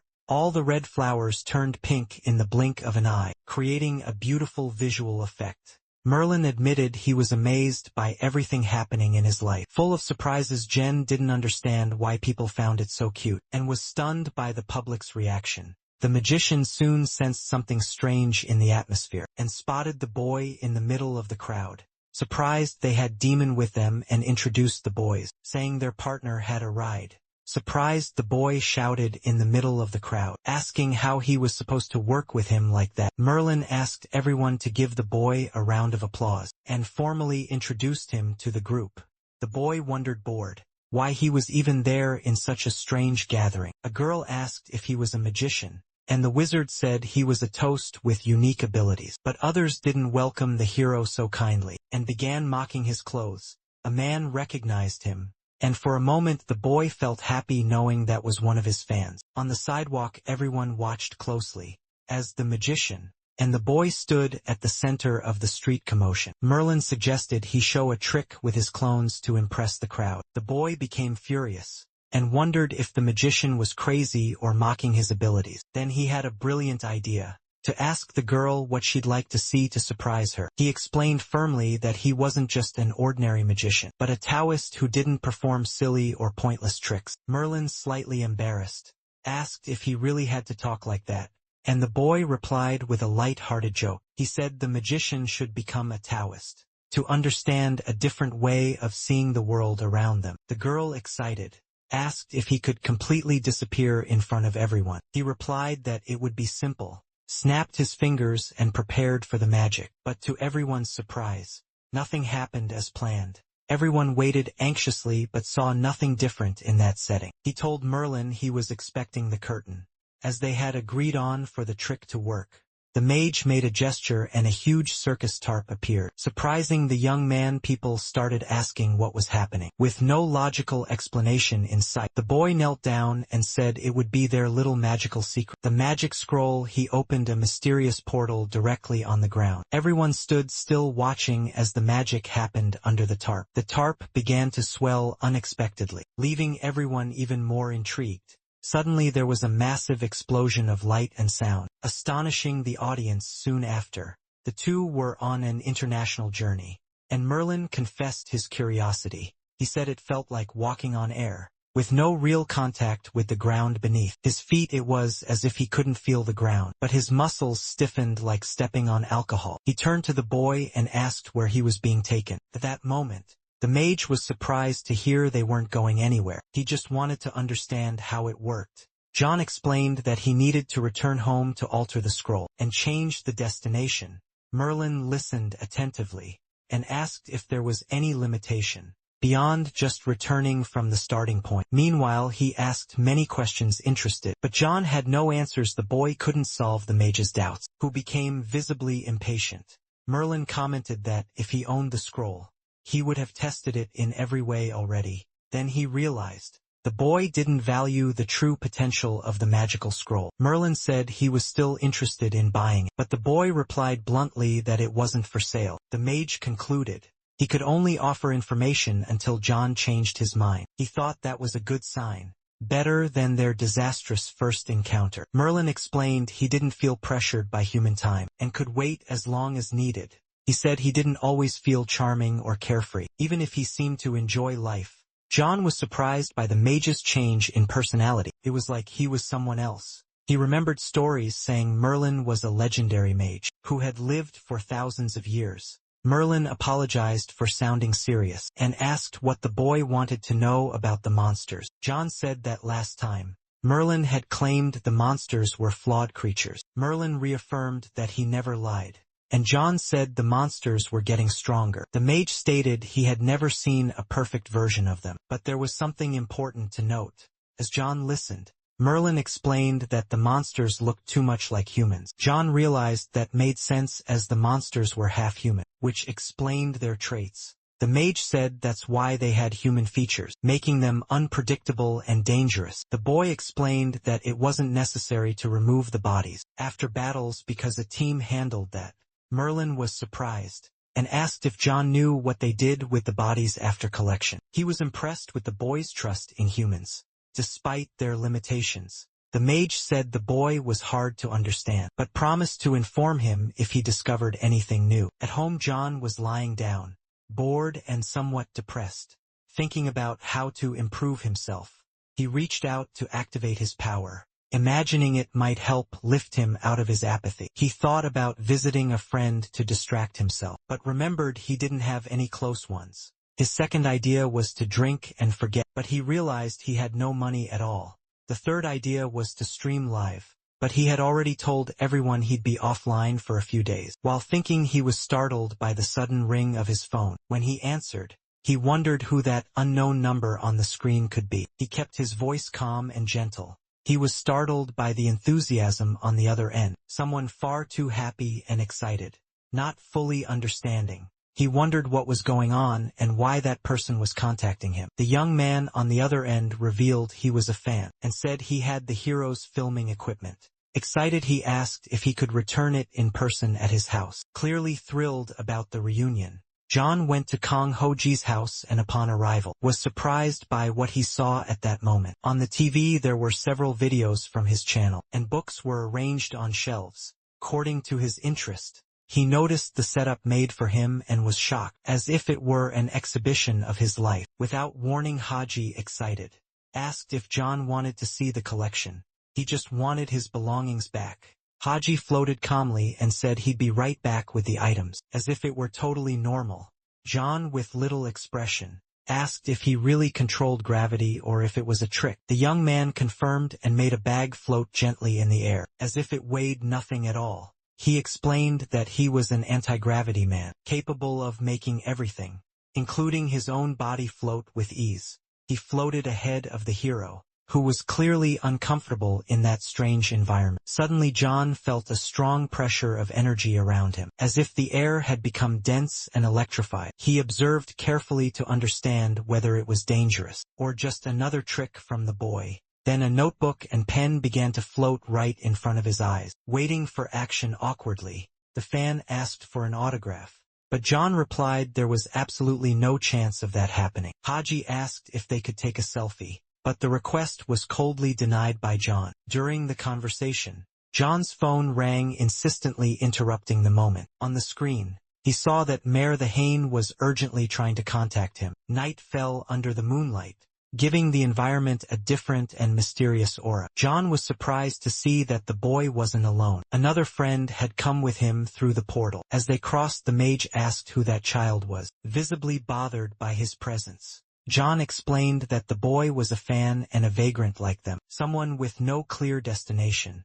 The boy introduced himself to the mage as Kong Haji, trying to make a good impression. While embarrassed, John handed him the filming bag and said that from now on, he would be recording footage for the channel.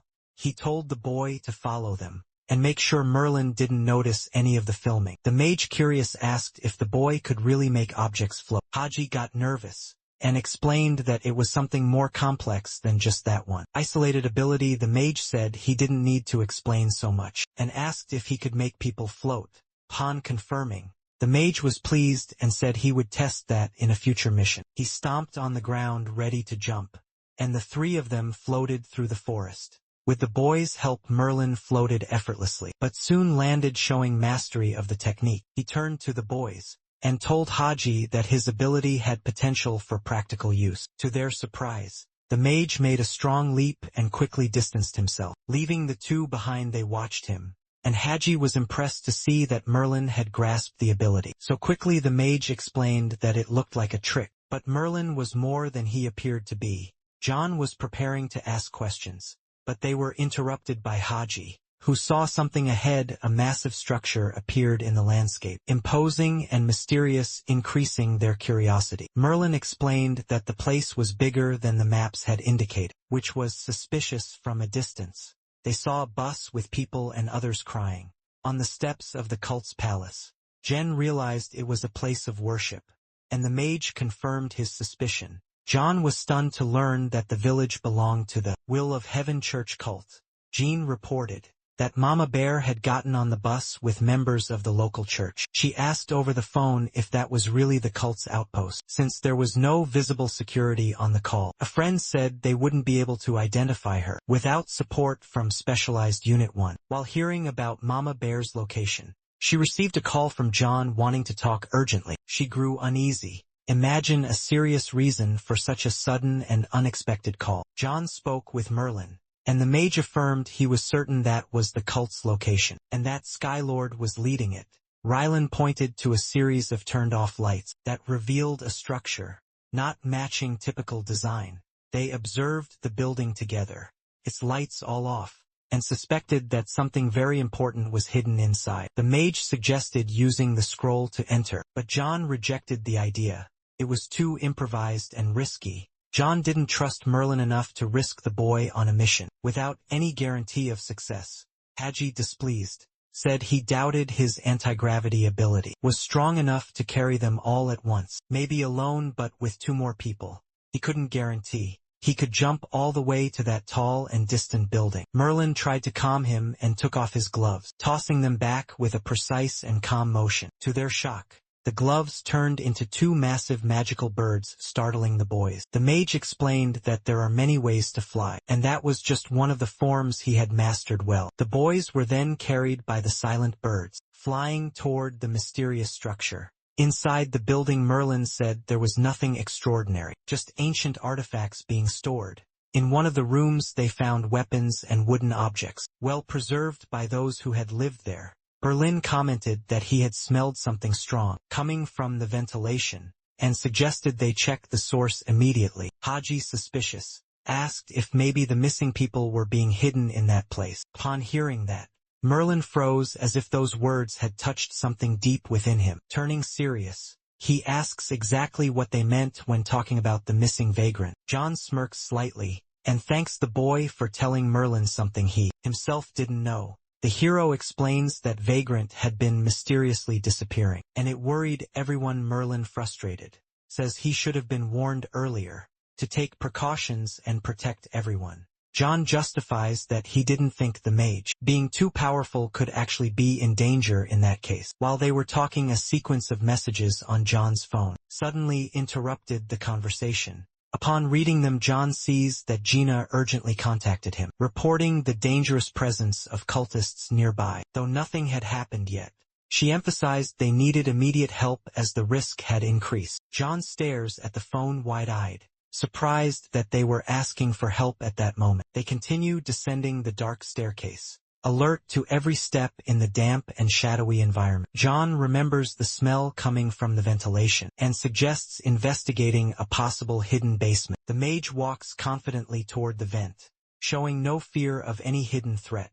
He then turns to the boys and says that place was dangerous. They should wait as a precaution. Merlin then positions himself on a magic circle on the floor, part of some ritual or enchantment.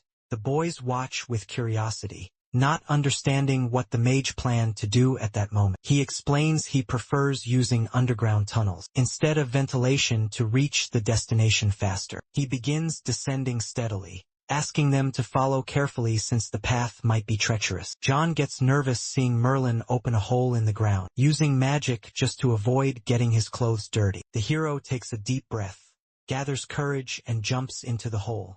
Finding the mage below upon descending, they are hit by a strong, suffocating stench that makes it hard to even breathe. Disgusted, they wonder what terrible smell had taken over the air. In that gloomy hideout in front of them, countless bodies were piled up on the ground like trash, completely forgotten there.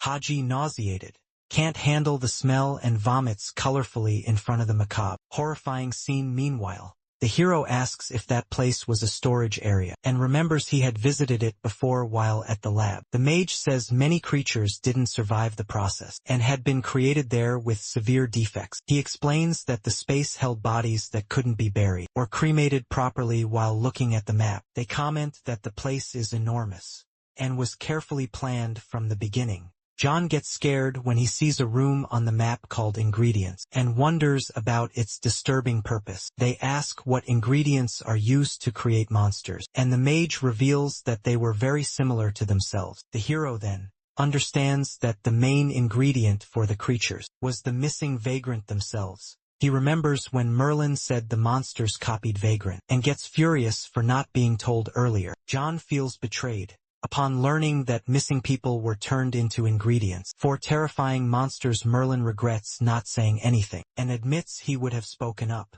had he known about the disappearances. The mage hears John say he trusted him and wanted transparency, and admits he is surrounded by many secrets. They walk down a corridor, and find a restricted door that prevents them from discovering what lies behind. Boys assume that's where essential ingredients for creating the creatures are being secretly kept. Haji, calm, grabs John's arm, sensing something strange lurking in the shadows of the dark corridor. John uses the scroll to send Haji through a portal to safety, far from the imminent danger approaching. Merlin patiently watches the portal close, leaving the hero alone in the laboratory's dark space. He sighs calmly, observing every movement around him in silence. While the environment remains empty at home, John orders Haji to stay safe and far from that deadly risk. In the shadowy location, Haji begs to go with him, believing he could help. But John explains that these are not ordinary situations. John warns that the corpses there were not ordinary men, which frightens Haji as he takes in the scene. He hesitates, kneeling down and begging to stay together, showing fear about the dangerous mission ahead. John decides to go alone to protect his friend and fulfill the mission without exposing him to danger. He steps through the portal and Haji watches him leave, feeling the weight of responsibility and hope for his return. Thus he opens the portal to the ingredients room, ready to face whatever lies ahead. John steps firmly into the room without hesitation, prepared for any unexpected movement in the dark. As he steps forward, he feels something strange, and is shocked to realize he stepped on the lifeless body of a scientist. Merlin from the corner admits he didn't kill the man, but had questioned secrets before the poison-induced death. The scientist had poisoned himself to avoid betraying his superiors, sacrificing his own life. John, furious, feels rage at the injustice and cruelty of the act, revealing the horror of that place. He walked determinedly toward the mage, ready to discover the truth and act accordingly. Then he found an unconscious man on a stretcher, a victim of cruel and painful experiments there. It was Joe Wu, and Merlin mourned for his friend. Knowing the terrible suffering he had endured, they concluded that his vital components had been extracted to create monsters. From his body John couldn't understand how Wu, an experienced warrior, had fallen victim to such cruel experiments. Hero was furious to discover that others like Wu had helped create those horrible creatures.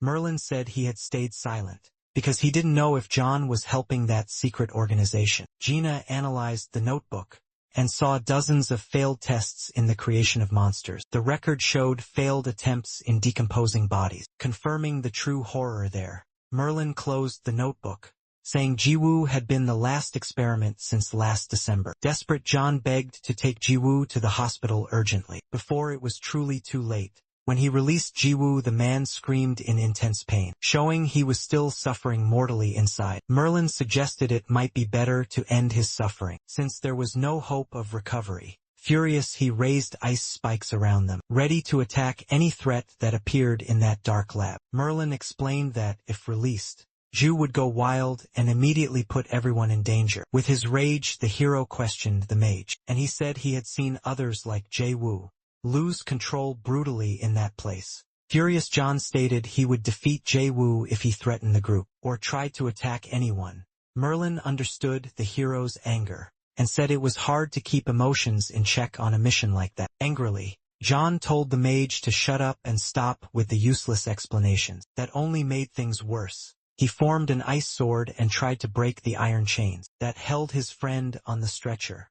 The blade pressed against the tough metal until a cracking sound rang out, and pieces of the chain flew through the air. John saw Ju unconscious on the stretcher, finally free from the restraints that cruelly bound him. They wondered what kind of metal that was, to resist such a sharp ice strike.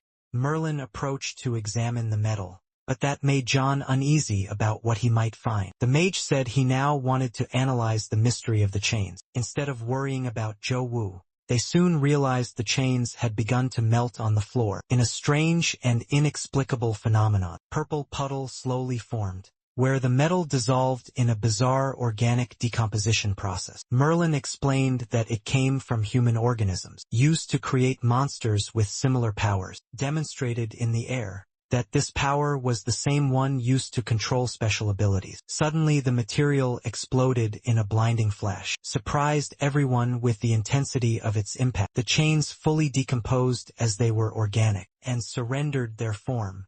Once destroyed, John became furious, knowing that soon someone would come to stop them from escaping or exposing the place. Merlin remarked that the lab would be rubble before the pursuers could reach them. Meanwhile, Ju muttered weakly, irritated and uncomfortable with the extreme situation unfolding. Suddenly he screamed insanely, frightening everyone with his out-of-control behavior. Hopeful, the hero approached and asked if he remembered what they had lived through together in the past. Surprised by red rage-filled eyes, John stepped back, scared by his friend. Merlin tried to calm him, saying he had warned about the risks of such an extreme and secret mission. Then an explosion of smoke and sound engulfed the place, generating panic and thick curtains of smoke. Smoke and lava flooded the space, making it impossible to escape alive from that infernal chaos. In that moment, John wished for magical protection, knowing that vagrants lost control like that. Seeing incandescent lava covering everything, he understood there was no safe way out of that hell. He quickly opened a portal home and returned at once, leaving the place empty as if nothing had ever been there. Back home, he found Gina in his room cleaning everything carefully, surprising him deeply. He couldn't believe the room had been completely clean, with every object put in its proper place. She explained that Haji helped keep the room tidy and pleasant for his safe return. Furious, John didn't want to talk, but she insisted, needing his support to form a special team. He remembered Ju's explosion in front of him and reluctantly agreed to help with the urgent mission. She said that Unit 2 had not yet been relocated and was made up only of human civilians. Suddenly Haji got startled while cleaning the bathroom, frightened by something strange he found there. June grabbed him angrily and dragged him out to discuss it later, calmly and without urgent risk. Meanwhile, in the forest, a burst of fire spread, creating destruction and infernal chaos among the trees. A strong man controlled the flames with cruel and impressive power. Against anyone who saw him, he stared at a possible scientist, blaming him for the chaos as he shouted, further fueling the fire. That blast became devastating, consuming everything, in a blinding flash of nearly uncontrollable destruction. After retreating, Haji John crossed the portal with the boy, ready for the next phase of the mission. The boy was startled to learn they would fall from the sky, and had no idea what would happen in the next few minutes. John explained that they needed to see everything from above for better photos and would float down safely. He assured him that would only happen once the interdimensional passage closed, and it was safe to return. Understanding the instructions and what would happen, Haji accepted the explanation and agreed to the plan with confidence. As they exited the portal, the boy pointed out the fire overtaking the forest, spreading fear and destruction. He said the boy needed to call Gina and find the Special Forces team to get out of there quickly. He explained that the boy wouldn't have to fight, so he would be able to handle the rest of the situation. Determined, the hero said he would clean up the entire mess, even if he had to face the challenge alone. From a distance, he spotted a man and realized someone was intentionally setting fire to everything. Looking more closely, he understood he needed to stop him quickly before the fire destroyed everything and caused more damage. He remembered a similar moment from another time, tragic event that had marked and wounded an entire story. Back then, the fire also consumed everything. As everyone watched the destruction spread uncontrollably, the man said it was all his fault and showed remorse and guilt for that tragedy. He then observed the wreckage, reflecting with worry on his actions and the disaster he caused there. But this time he knew it wasn't his fault, and that created a mixed feeling of relief and frustration. Haji watched everything closely, trying to better understand what he was saying. Amid all that confusion, he explained that something had gone out of control 500 years ago, and that situation was still affecting their present. Meanwhile, the Special Forces team rushed to contain the fire and prevent further damage to the area. One of the soldiers ran like crazy, while the others tried to understand what was driving such extreme urgency. During the escape and the conversation, one of them said he had a bad feeling, as if something worse was about to happen. Then one of the soldiers made claws extend from his combat boot. Preparing to act quickly, he took a great leap and used the claws to climb the wall with speed and precision. To reach the top after finishing the climb, he ran and reached the top of the wall, ready to execute his next move. He then took a huge leap toward the fire, facing the danger with courage and steady resolve. The other soldiers were shocked by the scene and began to question if what they saw was even real. Even so, the brave soldier stood firm before the flames, trying to keep total focus on their mission. Team then analyzed 2 giant ice pillars, trying to contain the intense and uncontrollable fire. Suddenly, the 2 spikes collided, causing a smaller explosion and a loud impact boom. Little by little, the ice merged and covered the fire with its freezing force, reducing the damage in the area. The situation began to come under control and the fire lost strength. As the chaos was visibly reduced, the fleeing population, desperate, looked on in surprise at the scene and the control beginning to emerge. While the man said that everyone would be left behind, John appeared, bringing new hope to the scene. He said that since they were alive, they should stand up and keep fighting to survive the crisis. He looked around and asked if anyone had broken their legs. Checking on everyone's condition, he said that if everyone could walk, they should follow him, as he would go slowly so no one was left behind. Calmly and without panic, everyone began to follow John through the destroyed and dangerous city. He warned that everything was dark, and that they all needed to pay attention to every step they took. Meanwhile, Haji tried to talk to Gina, who told him that if things got too dangerous, he should abort.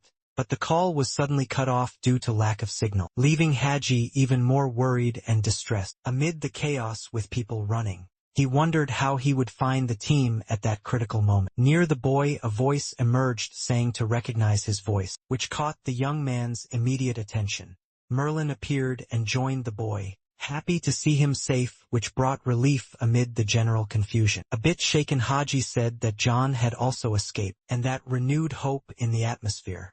Merlin noticed the boy seemed uncertain, and said he could take him to John if he wanted to see him. But the boy explained that John had asked them not to stay close, emphasizing how important that was. Merlin didn't even look at the ice containing the fire, and said it was impossible to keep the boy away from danger. Haji thought about it, and concluded that this was exactly why he needed to step back. To stay safe, Merlin noticed the boy was disappointed and discouraged by a situation that seemed to have no way out. He said he understood, and that his power was just the ability to make objects float lightly in the air. Magoo tried to reassure the boy, saying that controlling gravity was something powerful and very complex. Haji was surprised to hear that he could learn to control that power in a more efficient way. Meanwhile, John was still guiding the people, telling them to flee as fast as possible from that critical situation. Racing against time, he was doing everything he could to keep people safe. Even as the chaos grew worse, he kept giving clear orders and helped everyone move to a safer location, away from the fire. From a distance, Merlin once again noticed how worried the boy looked. It was written all over his face. Flying over the destroyed city, Merlin noticed once more how much the boy cared about humans. He said it was no big deal. He found it amusing, and spoke with a mysterious voice that unexpectedly accompanied him. At that moment, the voice soon asked who had cut his channel, and Merlin said it wasn't John. One of his fans. The mage said the fan was as powerful as they were, and used his abilities to get someone's attention. The voice didn't understand how that was possible, since Naughty the Merlin had exclusive access to the secret channel. The mage explained that the boy still didn't fully control his powers, and didn't even know exactly what he was doing. They wondered how he had survived for so long, and realized it had been a hard period for June. John tried to contain the chaos, and the mage admitted that, under the current conditions, he was doing fairly well. Merlin, the boy, was stronger than he thought and asked if his name was on the list, but it wasn't. The voice confirmed that the only name on the list was Jaru, a 500-year-old man with incredible strength and speed. Merlin asked if he had firepower, but the voice said there was no record of anything like that. Meanwhile, John was trying to restrain Jiwoo, who was increasingly losing control of the situation around him. He approached an old friend, trying to convince him not to hurt anyone, even with the flammable environment. But he was surprised by a man, who suddenly appeared, and declared that everyone there should be defeated. This man charged up his ability with intensity, and fired a powerful burst of fire at the boy. The boy tried to protect himself using magic, and formed an unstable barrier against the powerful attack. The man shouted that everyone there deserved to be defeated. Consumed by completely blind rage, the boy noticed that his friend was using his regeneration ability, only to keep that fire burning. Meanwhile, people were still without phone signal. In that isolated and desperate place, one of the special team members asked how the fire had started, if the goddess Jo Wine wasn't present. When they asked about the blocks of ice, they said John could create icebergs to help the group. They decided to ask the captain of the special force team what they should do from that point on. The hero found the group, and noticed that the soldiers were acting like scared children in the face of danger. He also noticed that Haji still hadn't found the soldiers. As he'd been instructed earlier, the soldiers saw John's clone, and one of them got irritated upon hearing they should leave the area. The soldier shouted that they couldn't leave without finding Mama Bear. Going against the hero's plan, another soldier said they had orders from Dangon to constantly monitor Jinhee's hand. Hero, stunned, placed his hand on his forehead and thought, until he realized his friend's mother was there. The team leader said there was a higher chance the target would escape through the fire, taking advantage of the distraction. According to him, all signs indicated that everyone who had been on the bus was now inside the building. The boys suggested they let them go into the building to search for the missing woman, but he remembered that Haji was also looking for the Special Forces team. At that moment, the team leader asked if the hero could talk to his clones, but he said not directly. He stated that the other clones would know if something was preventing him from continuing. If anything happened, he made a huge leap upon seeing something important about the spiral out of control, and acted without hesitation. He sensed the presence of a monster, and struck it with a powerful kick to the face, sending it flying. Upon joining the team, he reports that there was a monster factory kitten beneath the building. The team leader appears irritated for only learning this now, and the boy says he thought the fire had destroyed everything. Meanwhile, John was still trying to restrain his friend amidst the fire, remembering his mission, but the man screamed. Hearing nothing, Jen said, completely out of control and resistant. The young man insists and tries to stop him, saying he had always been by his side in past wars. As he spoke, He remembered Joe riding a horse with the red flag of paradise. The hero questioned the warrior's clothing, which resembled a coat used in ancient battles. The young man reminds his friend that he was the one who gave him the title Joe, the Red General of Heaven. The man says the boy never called him by that name during all the time they were together. John is surprised and asks if the man still remembered who he was. After everything, he asks if the young man had been captured, and he replies that he was there to save him. John remembers Merlin with the notebook and all the tests that had previously been discarded. The reason was always the same. The results weren't good and the risk was too high to continue. The man says John doesn't need to answer anything because he already knows what the answer would be. He asks how the children are, and the boy says he doesn't know much, but asks Kong Haji for help. Kong was supposed to keep them safe, but Ju wonders if Unit 1 might have gone missing. Hero explains it's a long story, and that he found his friend by chance, while searching for something else. Furious, he asks if they have already found the man named Skylord, who would be responsible for everything. John asks his friend to describe the man, to try and identify him among those involved in the case. Suddenly the boy realizes something strange. One of his clones has been defeated. He concludes that the clone inside the building may have encountered Skylord. Man is doubtful as the villain always spared the vagrant, which didn't seem to be the case now. Then the man extends his hand and says he will face him, together with the boy. But the boy thinks it's better for him to wait outside, as he's still emotionally shaken. The man reassures him, saying that the wounds are already marks of battles won. Ju hears his friend say they'll drink to celebrate once it's all over. Meanwhile, the Special Forces team carefully enters the building, accompanied by a clone. They deduce the place is ideal for holding so many people, and upon opening the door, they confirm it. The group sees the enormous hall full of people who follow the cult, all seated upon seeing strangers. Everyone stops and stares at the team in complete silence. No one there ignored the entrance of the soldiers into the hall. The soldiers in the clone are stunned and for a moment stand still. Unsure of what to do, the leader remembers the main mission: protect Mama Bear no matter what. They spread out across the hall to search for her. Without drawing more attention, Boy orders that once they find her, they take the child outside. While he searches nearby, he senses a bad feeling and insists that they get out of there as quickly as possible. Meanwhile, Merlin walks down the corridor after defeating some creatures. Upon opening a door, he observes carefully and analyzes the danger signs in the room. There a man stands with his back to the door, staring out the window unsurprised. The man doesn't move and Merlin introduces himself, asking if he is Skylord as the team searches for Jean He. A soldier finally finds her among the cult members. She is seated hooded, expressionless and seemingly dazed. The apathetic woman is carried by a soldier, who warns them to get out quickly. Some cultists watch them in silence, but the atmosphere is strange and heavy. The followers' behavior raises suspicion among the soldiers. They fear the cultists are hearing everything, and that no one is truly safe. Even so, the team remains calm and stays alert to every movement. A soldier vents that he doubts they'll get out of there alive. Another says they've lost contact with Unit 1, but the focus now is the rescue.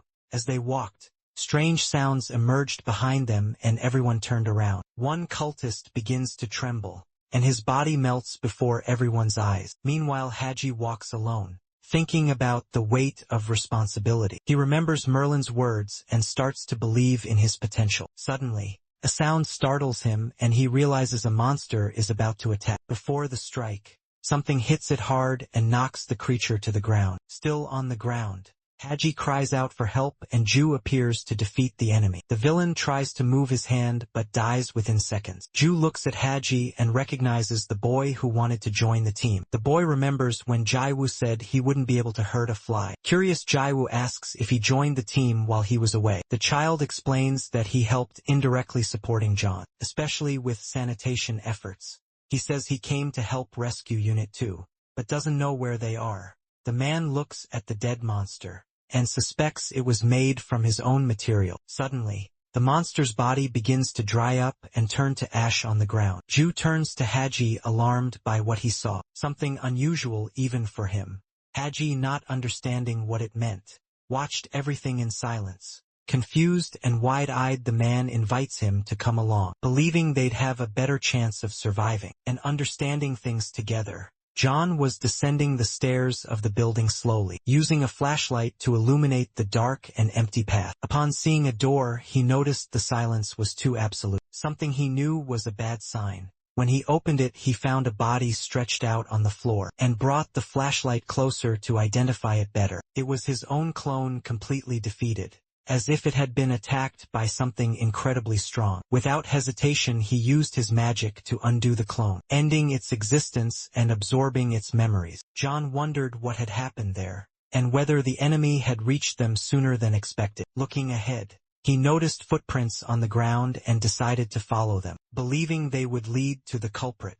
At the end of the hallway, he saw a closed door that seemed to hold more secrets than he wanted to uncover. Outside, the Special Forces team was fighting monsters in the streets, protecting Mama Bear. Suddenly, a weapon flew through the air and hit a monster in the belly. Instantly defeating it, Jaiwu asked if everyone was okay, checking whether anyone had been injured in the chaos. The others were surprised to see Jaiwu, as they thought he had disappeared or even died. He declared that Unit 2 should follow the floating boy. While he dealt with the monsters, John continued to the end of the hallway and hesitantly opened the dark wooden door in front of him.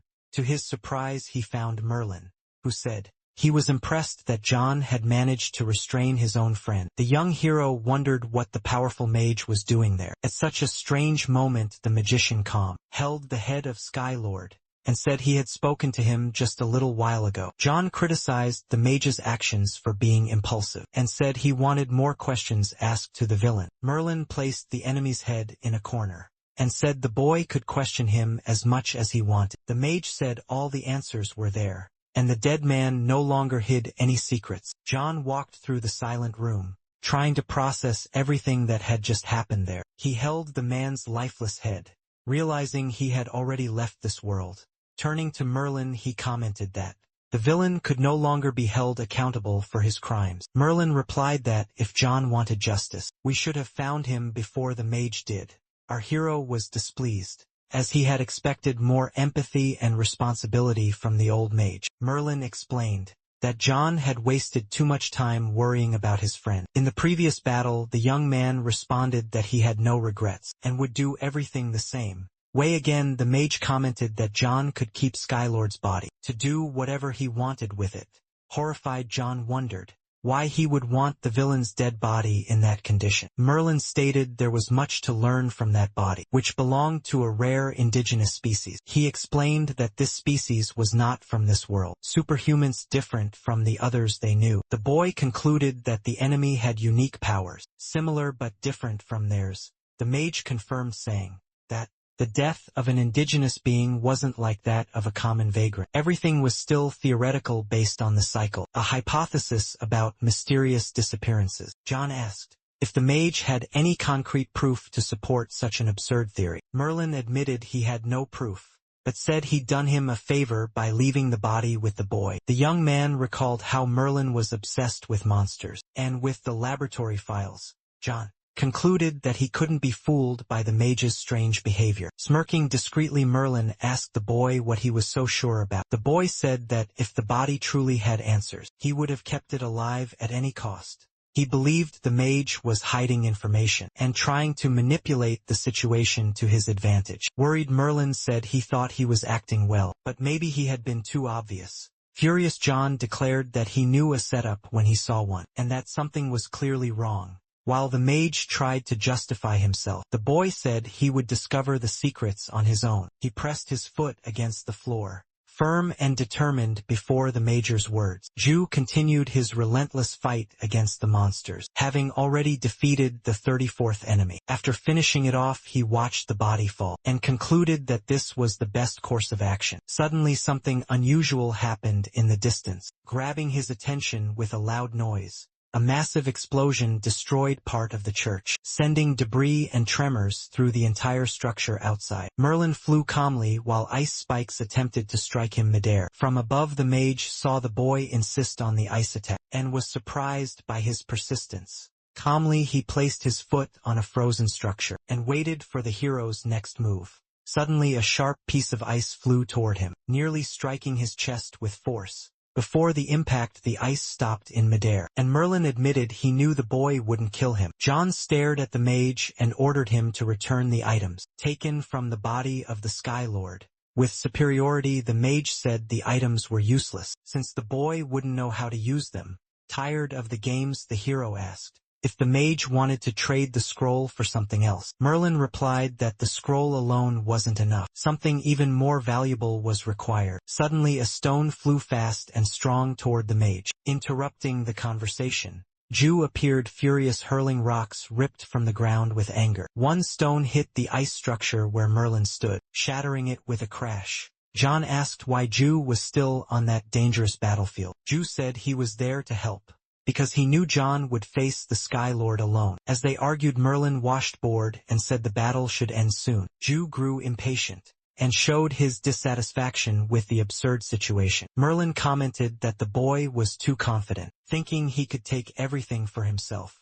John became furious upon hearing that the mage had been holding back. By choice determined, John created an ice barrier and challenged Merlin with a new attack. Certainly Merlin admitted that wasn't enough to defeat him, and looked at him with disdain. Explosions erupted on the ground around them, forcing the hero to retreat quickly. Furious John shouted for Merlin not to keep jumping around, without explanation or purpose. Suddenly Merlin appeared, surrounded by a magical whirlwind of spinning water. With a calculated leap, he distanced himself from the water, maintaining full control of the situation. A massive waterfall rose before them, threatening to engulf everything with force. It was clear the fight between John and the mage was about to truly begin. Merlin taunted the boy, asking if that was the best he could do. Provocation pleased John, who liked it when enemies underestimated him. The mage was surprised by the boy's reaction, who was unfazed by the taunt. John was surrounded by suspended droplets, as if inside a concentrated storm.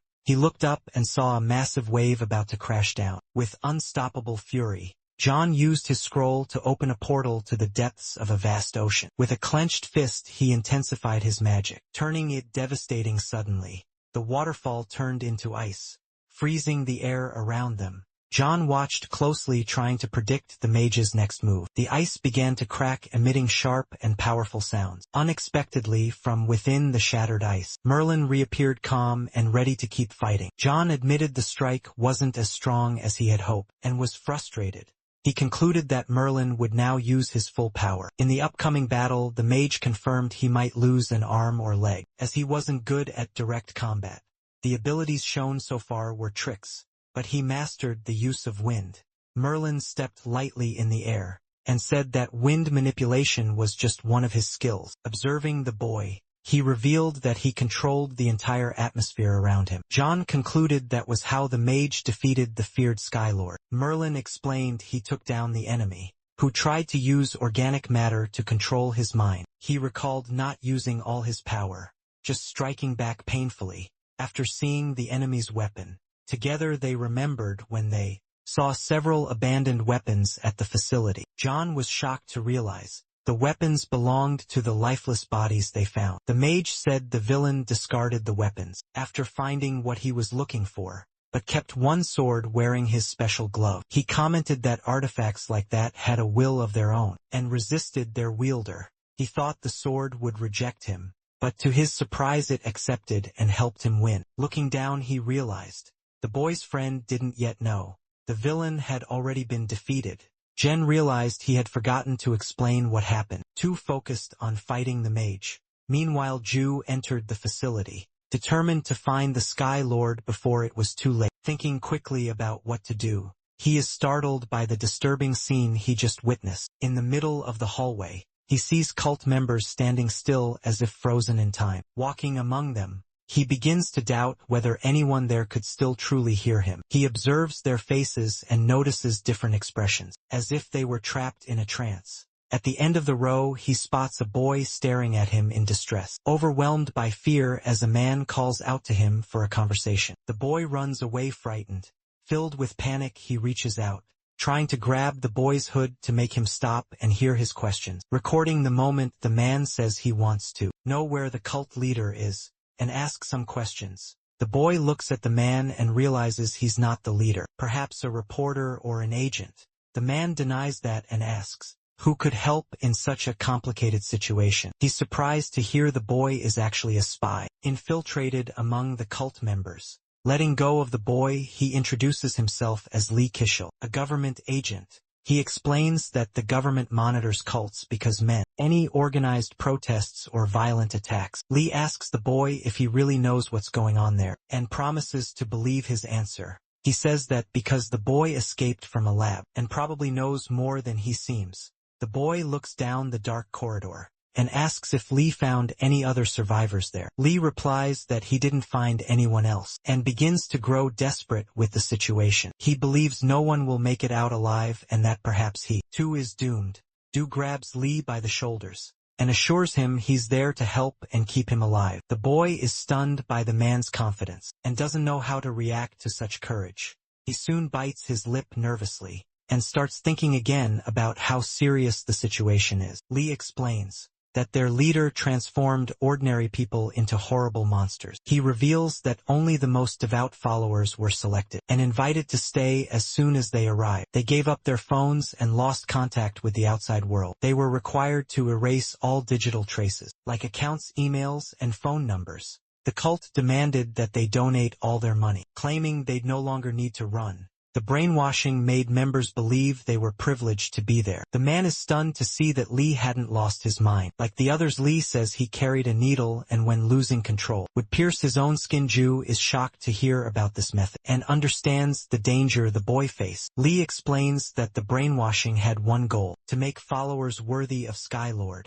The man concludes that the cultists saw it like winning the lottery. Chance for glory. Lee says he met Skylord personally, along with other cult members during a gathering. When they arrived, the leader welcomed them with a warm smile that immediately charmed everyone. But it was all just theatrical acting and no one suspected anything. They were all mesmerized. He says no one ever came back from that place, and confesses he never forgot what he saw.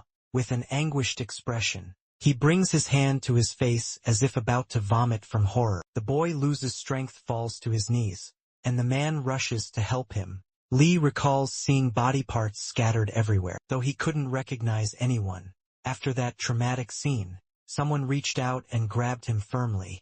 He says it was the leader trying to hold him, but he was interrupted by other members.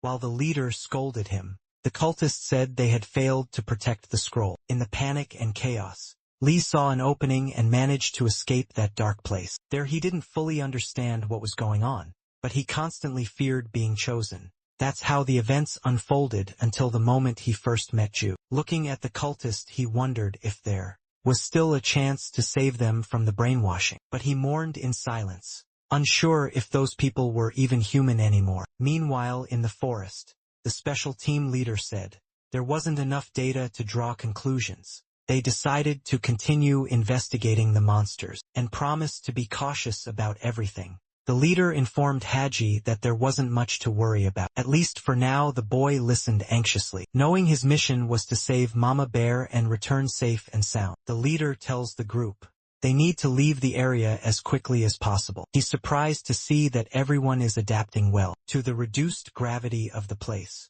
While floating, the leader comments that the boy's body is learning quickly, even performing better. The boy compliments the other boys for their amazing performance. The three members try to run while floating, struggling to keep up with the required pace. The leader asks if the boy is okay, and reassures him that he can speak up if he's feeling tired. The boy replies firmly that he's fine, and ready to continue without any problems. The man warns him not to push his body too hard, since this is his first real mission. He mentions that the young man tried to apply for the special forces some time ago awkwardly. The boy says he was cut before the selection even began. Surprised, the leader asks if he's still interested in joining the special forces. Haji is caught off guard by the offer and feels his heart race. Unexpectedly excited, he asks if the leader is being serious and if this is really happening. The leader smiles and confirms, but explains that he wouldn't be joining the main team just yet. He wants to start the boys' career in Unit 2, a team with a different structure. He mentions that the vagrants face direct and too dangerous combat for him at this stage. Displeased, The boy says he can also fight and face challenges like the others. The leader says he'd be stronger supporting Unit 2 and gaining different experience. He highlights that there are already powerful agents among the vagrants like John and Guac. That means he would still be facing strong enemies. Even on the secondary team, the young man decides to show something, to prove his worth to the team leader. The man asks him to go ahead and show it. Curious about the boy's determined attitude, suddenly a strong pressure strikes the moon, causing a thunderous noise. The leader of Unit 2 is startled and shocked by the sudden crash. His companions call his attention, and he turns to see what just happened. Looking at the team, everyone seems stunned and urges him to look behind him. Confused, the man turns around to understand what exactly is going on. One member comments that it looked like a meteor, crashing down with devastating force. Another watches anxiously, concerned about the consequences of that impact. Meanwhile, someone was carrying the mama bear, and notices something odd in the environment. Upon examining the forest, they see a crater that suddenly formed in the ground. John tells Merlin he must ensure no human is harmed in that place. He adds that Merlin can turn his life into hell if he wants to. Curious, Merlin asks if that's a warning or a direct threat aimed at him. Furious, John replies that it's a serious warning, and tells Merlin to stop pretending. The mage says they should be mourning humans who enter that dangerous country. He asks what John would do if he deliberately refused to obey that order. Feeling challenged, John says he would act and that Merlin would be out. He concludes that his mission now is to defeat Merlin. Without hesitation or mercy, Merlin claps slowly, more intrigued than worried by the threat. He says John shouldn't have defeated anyone, and that what happened was a generous warning. John grows furious at Merlin, mocking the seriousness of the situation they face. The mage asks who the man is that John currently works for. He notices the leader seems like a kind political figure, something rare among the powerful. He agrees and recalls Dangan's teachings about only fighting when you're stronger. But he points out that he finds the leader stubborn and hard-headed in important decisions. Merlin asks to meet the leader at some point, but John calls him an old man. John makes it clear he doesn't want to chat, and asks if the mage doesn't have any friends. Thoughtful Merlin reflects on friendship and concludes he might actually be a good leader. They are abruptly interrupted by something strange that startles them. Unexpectedly, a heavy object is hurled near Merlin's face, nearly hitting him violently. When it lands, the object makes a deafening noise and sparks from the intense impact. They quickly realize it's an official medallion from the Joseon dynasty, a symbol of public authority. The one who threw the medallion notices that John, the young hero, is still alive, which greatly surprises him. Sarcastically, John comments that he felt an emptiness without the presence of the old enemy he knows so well. Merlin, seeing someone approaching, is surprised at how many people John seems to know. John gets irritated at the mage calling him sociable, as if it were a bad trait. Suddenly someone approaches, kneels down and says, "It's amazing the boy is still alive after everything." With a firm smile, a young woman asks if he is the one responsible for all the chaos around that place. She takes a firm stance, one leg forward, and says she realized the boy needed help. Without hesitation, she offers to face that guy alone for the sake of her friends, if necessary. John thinks it would be better to introduce the mage to the girl than to name him the group's leader. At that moment, she, intrigued by their dynamic, says it was clear the mage wasn't on their side. The young woman explains that she'll handle everything her way, without long speeches or pointless justifications. John urgently asks Park Manonso to wait and not make any rash or thoughtless move. Merlin comments curiously that the boys' group has a rather peculiar and strange way of introducing themselves to the world. The girl jumps ahead of the boys, displaying agility in a sharp, experienced battle instinct. Aiming at Merlin, she flies directly toward him with precision. Fully aware of what she's doing, she draws a medallion and spins rapidly, until forming a magical energy circle for the upcoming battle. Merlin stares at the woman without fear, just a faint, almost mocking smile on his calm and steady face. With his gloved hand, he snaps his fingers, as if that gesture alone were enough to activate his power. Suddenly the woman panics as she feels she can't breathe, opening her mouth in intense agony. In desperation, she clutches her throat while her friend tries to help her, fails against the invisible force, Merlin coldly explains that the suffocation would be painful, but not lethal. She would suffer but surely survive. Furious, John glares at the mage and demands to know what he did to the girl, and how he could be so cruel. Merlin replies that the secret of magic isn't physical strength, but thinking differently to strike. Desperate, John yells that he doesn't want explanations, and demands the mage cancel the cruel spell immediately. The mage explains that her body is fragile, and she couldn't be freed if she kept trying to resist. John, anguished, starts trembling, and asks if there's anything he can do to help the suffering girl. He activates his power with a special scroll, and opens a magic portal beneath Merlin's feet, catching him off guard. Merlin is startled because he didn't expect that. Not even he knew the boy had such a hidden ability. The mage is pulled into the portal and disappears, while the spell restraining the woman finally fades. As soon as Merlin vanishes, the woman is able to breathe, drops to her knees and coughs in relief at her regained freedom. Merlin becomes trapped in the interdimensional portal, created by the scroll John used. In a moment of extreme urgency, trapped in the void, he reflects thoughtfully on what he must do next. To escape that situation, he realizes he's been there before, and tries to speak to the mysterious voice, saying that John is a friend. He checks his watch, notices there's no response, and grows intrigued and slightly uneasy with the silence. Deduces the signal is blocked, and that he can only hear the ticking of the watch in that place. Even so, Merlin confirms he doesn't feel temporal distortion, and believes he's still on the physical plane. He starts calling for Gretel, trying to confirm if she can hear him, and validate his theory about the place. Receiving no response, he insists, wanting to believe he's in the real world, just with the signal cut off. He reflects that the place has no will of its own, but it might react if he tries to attack or manipulate the environment. He decides to gather magical energy in his hand, to test whether he can interact with or influence that strange space. Meanwhile, Ju walks through the hallways, searching for the mysterious Sky Lord, who is hard to find. He tries to convince a boy to take him to the cult leader, claiming the boy knew where the hideout was. Ju emphasizes the urgency of finding Skylord to defeat a common enemy and prevent more problems. When the boy asked why, Ju answered bluntly, he wanted to face and defeat the leader to end the chaos. The boy said he couldn't help much, because Ju was a government spy and needed to act more cautiously. Ju explained that the cult leader wasn't a normal human, and that the boy would never stand a chance alone. He stood behind the boy and asked him to lead the way, making it clear that he was serious. The boy turned and said he'd only come along if one condition was guaranteed. No exceptions. Ju understood he didn't have many options, and that maybe this was the best choice. The condition was simple. The boy would only help if he could get out of there completely safe. Ju promised protection, and the boy suggested they start from the top of the building. He said the cult leader used the top floor, where there was a special room for prayers. He also mentioned that normally to go upstairs, identification was required, but the guards had vanished.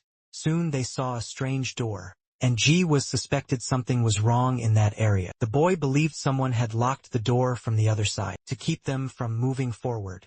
Ju said he would use force to open the door, relying solely on his strength, which worried the boy. The boy tried to stop him, saying they shouldn't risk it, because they didn't know what was behind the door. Ju delivered a strong kick and burst the door open, revealing what was inside. He turned to the boy and said they had to act fast, because time was working against them. The boy was impressed by Jaiwa's strength and nodded in agreement. Outside, Moon Su was arguing with John, saying he had time to observe the enemy. She said she usually won with the first blow, and asked where the man was so she could finish him. John replied that he had locked the man in a safe place, using his magic scroll. He admitted he didn't know what the man would do in there, and that he was risking himself to save his friend. Furious, she wanted to bring the man back, to teach him a lesson he'd never forget. John said he didn't know what Merlin was hiding, but she remained furious. She said it didn't matter that he was a man, and that John was more scared than she was. He asked if she could keep herself safe, or if she would attack without thinking about the consequences. She said she could stay in control, and John changed the subject, saying they had to deal with something important. She was surprised when he said he needed help finding Jiwoo first. John explained that Jaiwoo was his captain, and that he'd explain everything later. As it was a long story, he surprised the girl by saying Jiwoo was there, and asked if she would join the mission. She said she wanted revenge on John for lying to her all this time. He calmly told her to stay quiet and come with him, if she didn't want to regret it. Meanwhile, the door broken open by Jiwoo was ajar, and there were many monster bodies inside. As they walked, the boy asked who Jiwoo was after all. Jiwoo said they were on the same side, that his life depended on it and he had the right to know. He said he had been a vigilant during the Japanese invasion, and faced many dangers. Ju said he used to work for the government, but later left to live another way. The boy asked who he worked for now. As they continued walking through the place, Ju said if he still worked for the government, he'd have to include him in the report, and he didn't understand the purpose of the 1592 invasion. The boy asked how old Ju was, and he replied around 500 years old. A silence fell over the room as the boy processed that information. Ju struck a nearby skull, and the boy reminded him it wasn't time for jokes. The skeleton of a giant centipede fell on the other side of the room, making a loud noise. The boy was shocked to witness the man's strength firsthand. Ju asked seriously if the boy thought he was joking about the situation. Suddenly they found a locked door and began pounding on it hard, trying to open it. After getting it open, the man pushed it forcefully and revealed what was on the other side. As they entered, they called the boy over to help clarify something that was on their minds. Iris asked if the Sky Lord wore white, to make sure he was doing the right thing. Boy explained that yes, he wore a cloak like a pope's and a crown with gleaming golden details. He also said the man had hair so long it nearly touched the ground, longer than most women's. Looking at the ice in the room, the man asked if he might be a headless man. Surprised, the boy asked why he said that. Ju said he couldn't find the villain's head. Suddenly, Lee was startled by the very clear and unexpected scene before him in front of them. The Lord's body was frozen and his head was missing. He asked if that was the man they had been searching for. Throughout the mission, Lee confirmed, and said the inscriptions on his clothing were the ones he had received from the heavens. When asked about the villain's fate, Lee was ignored by the man approaching the body. Lee commented that the body shouldn't stay there, as the place was dangerous and full of monsters. The man, confused and furious, asked what was going on in that strange place. Suddenly Lee asked to be excused with a slight touch, and interrupted their tense moment. He was startled by Jiho's serious demeanor. Before asking what he wanted to know, you stated he was investigating, and wanted to gather evidence to understand the cause of death. The man, still hesitant, asked what the boy hoped to discover with that. He looked at the body, and was surprised by the clean and precise cut on the corpse. Lee was shocked to see the man crouch down, searching for something he said belonged to him. Not understanding, he asked what he was talking about in such a strange moment. Suddenly several shards of glass flew through the air, creating a spectacle of light and sound. Then the man pulled out the frozen sword, and revealed a weapon with a unique and ancient appearance. He held the sword joyfully, feeling its weight and the familiarity of that rare object. The boy was amazed to see the sword, which looked like a priceless museum relic. To their surprise, John and his friends found a woman with a massive frame. Stomping firmly, she hugs Mr. Guak, emotional to see him alive and well. After everything they had been through, he gently pats her head, and explains that he found the place by following Lee's instructions. John doesn't recognize the young man, and assumes he's part of some government special force. The man reveals that the young man was very helpful, and that he met him in the middle of all that chaos. Lee listens to the conversation, and is surprised by the distinction made between humans and other beings. He soon realizes he might be the only human there, and becomes completely terrified by that thought. Suddenly someone taps the boy's shoulder and he turns around. Startled by the sudden touch, he quickly introduces himself to John, saying he is Lee Kitchell, trying to calm down. Ju watches and calmly comments that John scared the boy unnecessarily. John smiles, introduces himself cordially, and says it's a pleasure to meet Lee Kitchen. The boy feels relieved and happy upon realizing that John recognized him as a famous streamer. But his expression changes when he sees Ju becoming hostile and taking an aggressive stance. Ju positions himself with his sword pointed at the frozen body. Ready to strike, he tries to attack, but hits a very strong and resistant ice barrier. Nazareth uses his magic shield to block the strike and protect the body. John realizes that Jaiwoo is out of control and asks for the cameras to stop recording. Even so, Ju firmly and threateningly tells John to get out of the way. The boy tries to stay calm and says they need to take the body to Dungan first. He doesn't want credit, but insists the body must go to the lab for analysis. He warns that if Ju attacks, they'll never discover who is behind everything. With a powerful strike, Jaiwoo breaks the ice barrier and loudly says, "It doesn't matter here." We see that Jaiwoo is losing control and acting irrationally and dangerously, so he creates an ice wall between Jaiwoo and the group to contain and protect them. On the other side, Ju prepares to attack. With all the strength he had built up, he walks toward the boy, warning that he could split him in half if he tried to interfere. Suddenly, Ju leaps with his sword, ready to deliver a fatal blow. He aims at John and tells him to step aside now to avoid the worst. With brutal strength, his sword strikes the boy, who can't defend himself in time. Realizing what he's done, Ju freezes in shock as he sees the boy unresponsive. His friends scream in despair at the terrible scene unfolding before them. Unable to do anything, a red liquid splashes everywhere right after the strike, leaving everyone stunned by what just happened. Suddenly, Jaiwoo senses something silently approaching from behind, increasing the tension even more. It's John in his true form, who appears swiftly and attacks with a powerful and precise ice stake. Seeing his friend on the ground, Joe apologizes, saying they didn't have time to deal with that now. The woman, surprised, comments that John's clone scared her for a moment and asks him to teach her how he did it. Not at all convinced, he says that ability is too difficult to explain to anyone. With a simple gesture, he dissolves the clone's body, turning it into water using Taoist magic with ease. At that moment, he realizes they need to leave as soon as possible, since the police would likely arrive.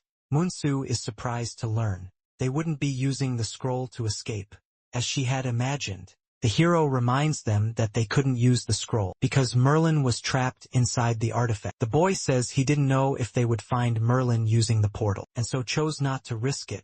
The woman is shocked to find out that the boy didn't actually know much about the artifact he carried. Watching the conversation, young Lee becomes frozen and astonished by the unexpected revelation. Then John, upon exiting the building, calls the boy to follow him without hesitation. In that moment, the next morning, the young man heads to Bonsan Group's hospital, the weight of responsibility on his chest. In the hospital room, some items are laid on the table. As the girl thanks them for saving her mother, she explains that her mother hasn't regained consciousness yet, but she believes she'll be fine soon anyway. Meanwhile, they watch the news report, saying that 1,000 cultists witnessed monsters, but found nothing. The girl becomes saddened to hear that the police believe the cultists were under the influence of hallucinogenic drugs. Trying to comfort her, the boy says her mother had no involvement in those strange experiments. He explains that the labs created monsters and that her mother wasn't part of any of those things. Meanwhile,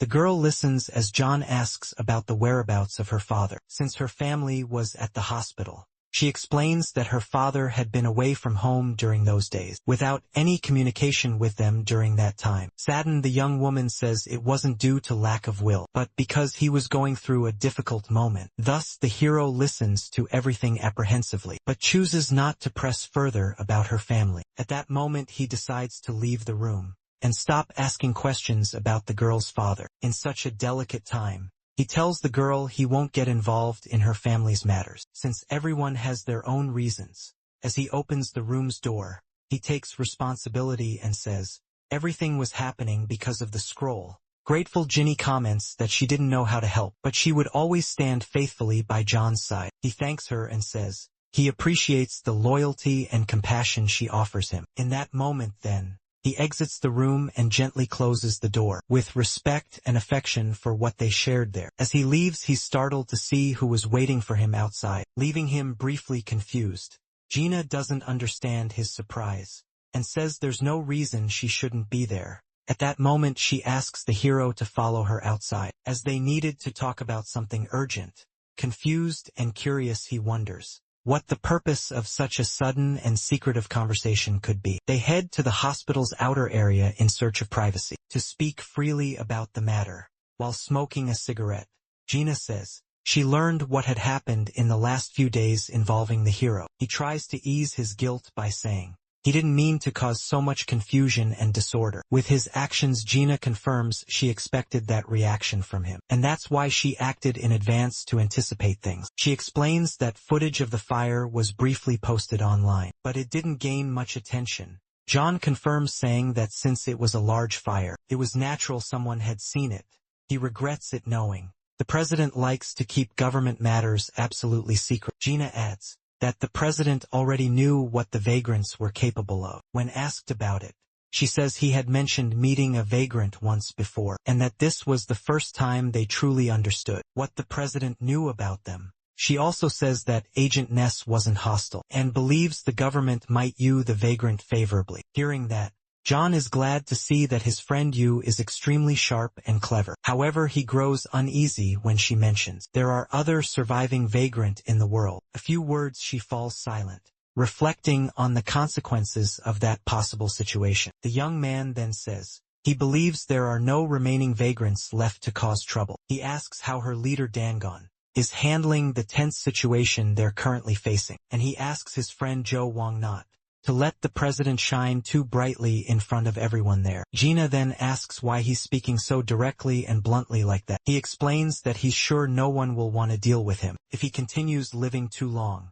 Then he opens the gate and says goodbye to his friend, leaving her with restless and confused thoughts. Hearing him leave, she becomes pensive, thinking about the next steps she would take from there. John at that moment enters the portal from his scroll, prepared for the unknown. Upon entering the place, he is completely surprised by what he sees around him, somehow which he couldn't understand. The interdimensional portal looked completely different. He looked around attentively, unable to believe what his eyes were seeing. He then starts walking calmly on the ground that hadn't even existed there before. At that moment he finds Merlin in a place that looked like a dense and mysterious forest. He asks the mage who had authorized him to create a crystal forest inside the portal. Merlin then asks if the boy didn't remember that place they had already visited before. He says he was absolutely certain that space didn't exist inside the portal. However, the mage says that illusion wasn't his doing, which only deepens the mystery.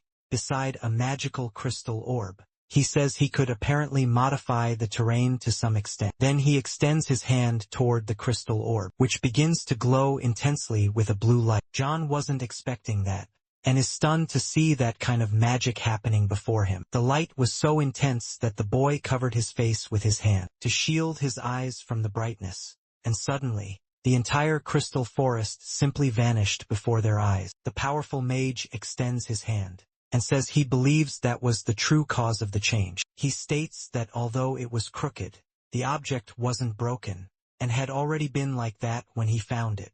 He explains that the small object is the only thing in that space capable of creating a spontaneous and unpredictable reaction. Surprised, our young hero asks if he was referring to that bizarre and mysterious portal. Floating in the center, the man then throws the object toward the boy so he can examine it more closely.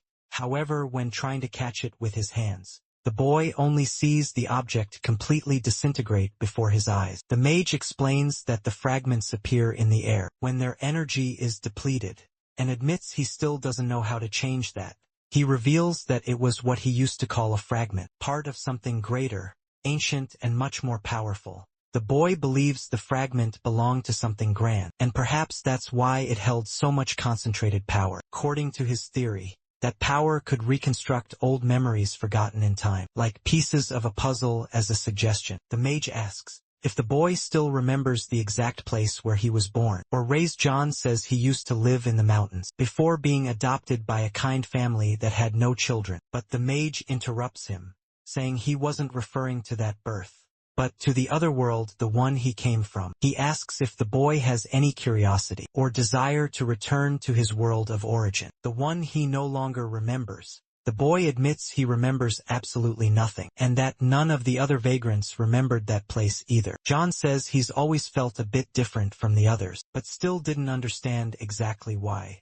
His greatest wish now is to recover his original memories and discover who he really was before all this began. Curious, the young man asks what Merlin would do with those memories, and the mage replies he's still not sure at all. He confesses that even weakly and confusingly, some memories of the other world sometimes come back to him. John is surprised to hear that, and wonders if the mage has never considered the possibility. He might be wrong. He's even more shocked to hear that the memories keep returning to Merlin's mind. But never fully. Merlin reveals that his mind is an uncomfortable place, which is why he collects fragments to rebuild his forgotten past. John soon begins to wonder if the artifact could bring back memories of the world they came from, acting as a bridge. The mage explains that no one knows exactly how, but the artifacts take many forms and wait to be found here. He admits he once thought the boy's scroll was one of those artifacts, with memory-related powers. The hero is surprised and says the portal had never shown any kind of change since it was created. The boy then asks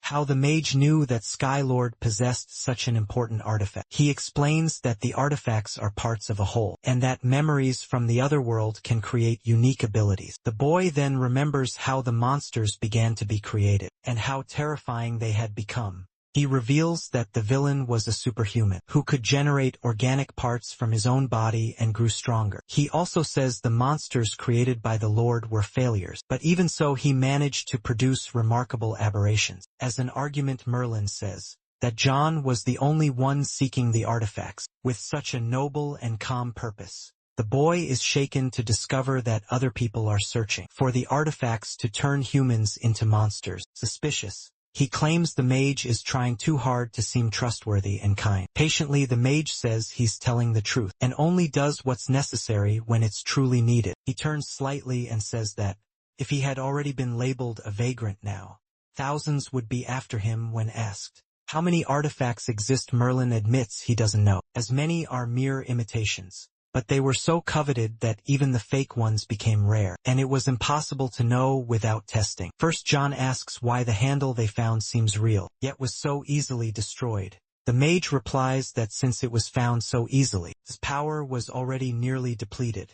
John absorbs the mage's revelations, trying to understand every detail of the conversation attentively. Soon he sees a portal open behind him, and realizes he can leave that strange and unfamiliar place. Boy thanks him for the conversation, and says he was only released because he gave all the information to the mage. Polite, the mage thanks him, but Jean, irritated, tells him to leave that place immediately. Portal opens to a large ice structure, the same place from which Merlin had been sent before. He says goodbye, hoping that one day they might be friends or allies in some way. Skeptical John prefers never to see the mage again, especially after everything he heard from him. Afterward, he walks calmly to meet his friend for a very important conversation. Between them, Dangon was waiting, seated calm, as if he knew that moment would be decisive for them. With a serious face, he observed a game in front of him, showing no visible emotion. But he wanted John to finish the Botek match, something he had been postponing for a long time. John refuses, saying that kind of game always bothered him, and begins gathering the pieces. As he puts the pieces away, Dangon asks if he understands the seriousness of the current public situation. He watches John as the young man says he saw the news, but doesn't blame himself for what happened. John recalls that it's all result of scientific experiments in which they were involved. He also says that Ju wouldn't have been saved if they hadn't decided to take part in that mission. While listening, the man says there's something he had been wanting to ask John for a long time. He's surprised when John asks why the world seems to be going insane so quickly. Dangon says continuing the investigation is important, but he doesn't understand why they must avoid taking action in the end. He states that despite the doubts, that was the best course of action for them at that moment. John confesses he understands, but believes that's not the only possible way to act. Dangon acknowledges that he saved a friend, but that exposed everyone to even greater dangers. The man asks what John meant when he said we're never free from danger. At that moment, John does a reply and calmly stands, saying it was good working with his leader up until now. To the man's surprise, the young man announces that from now on, he'll follow his own path. He states that he no longer wants to follow the group's policy because he has other priorities now. He also says The man won't be able to hide his identity for much longer. Everything will be revealed. He reveals that the government already knows about their existence, which changes the whole dynamic of the situation. John reassures the man, saying he would never help bad people, and that he'd tell them if he ever knew something. As he turns his back and opens the gate with his scroll, he hears the man suddenly calling him. He turns around suspicious, and asks what he wanted at that unexpected and urgent moment. The man sincerely asks him to promise that he will look for them, if he's ever truly in danger. John smiles softly, surprised by the care and unexpected concern of that loyal friend. He turns his head to the side, and silently nods in agreement with the promise. Then he crosses the magical portal, which closes behind him, leaving the man alone in the place. Dangon understands that the conversation has truly ended, and that there's no turning back from that situation. Meanwhile, Gina tries to slowly process all the information she had just received. President directly confirms that Jiho no longer works for the Bonsin group. At all surprised, she asks how something so sudden happened, considering he was almost like family. He explains that Ji who left that same day without warning, just hours before the news arrived. Additionally, she learns they will no longer take care of John Wu-chi, which worries her. She tries to object. The president says the boy only caused trouble, and didn't listen to anyone. Regretfully, he admits there was nothing more that could be done, and that the farewell was unexpected for him. Meanwhile, John is recording his cats on his phone, filming affectionately as they eat. Speaking to them, he notices something strange, and is surprised by Merlin's sudden presence nearby. Merlin casually comments that he changed his hair to please his lady, who was upset. John gets annoyed when the mage asks how he's doing, finding the question intrusive.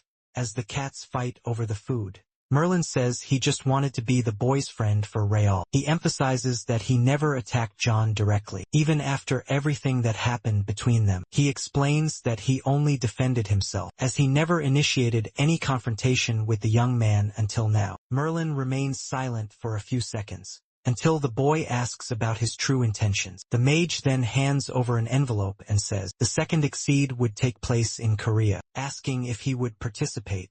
John, surprised, replies that he thought Exceed was just a famous streaming platform on the internet.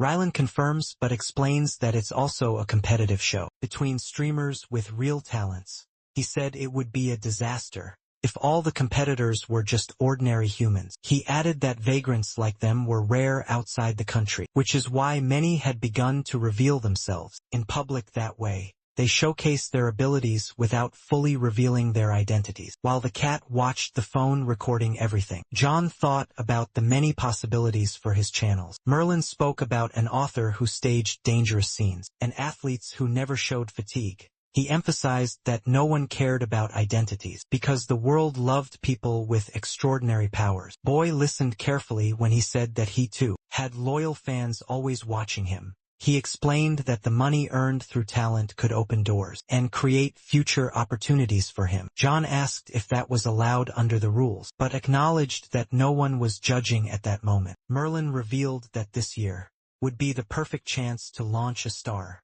like John onto the world stage. When asked about the risk of exposing one's identity, he surprised him with a prize, and not for the winner. The mage said the winner would receive 1 trillion won, and that the competition would be bigger than the last one. Shocked by the amount, John doubted that a simple platform could offer something like that. Seeing the boy's skepticism, Merlin commented that he was harder to convince than government officials.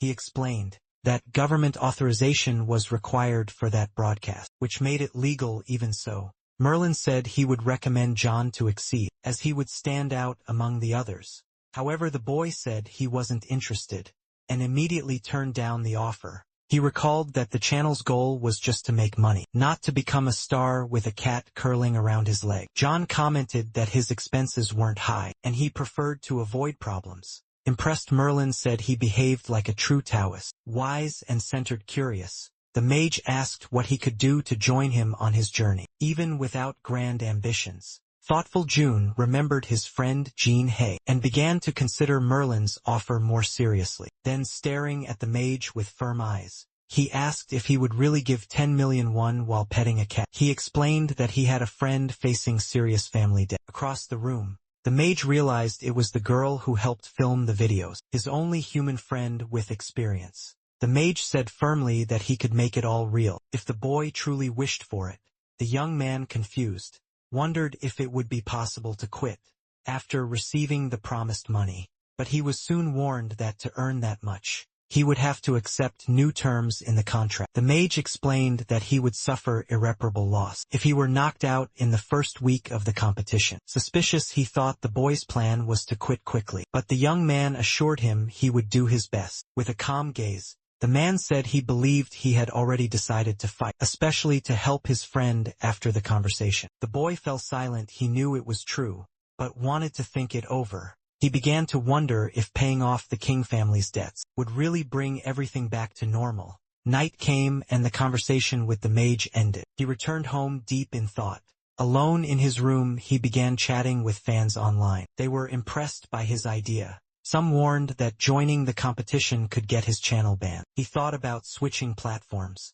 He considered migrating to Exceed, an alternative platform to YouTube that was growing in popularity among young people. While browsing, someone asked if he had already seen Merlin's student on the competitor list. He replied yes. The so-called White Warlock appeared at the bottom of the list and strongly resembled Merlin.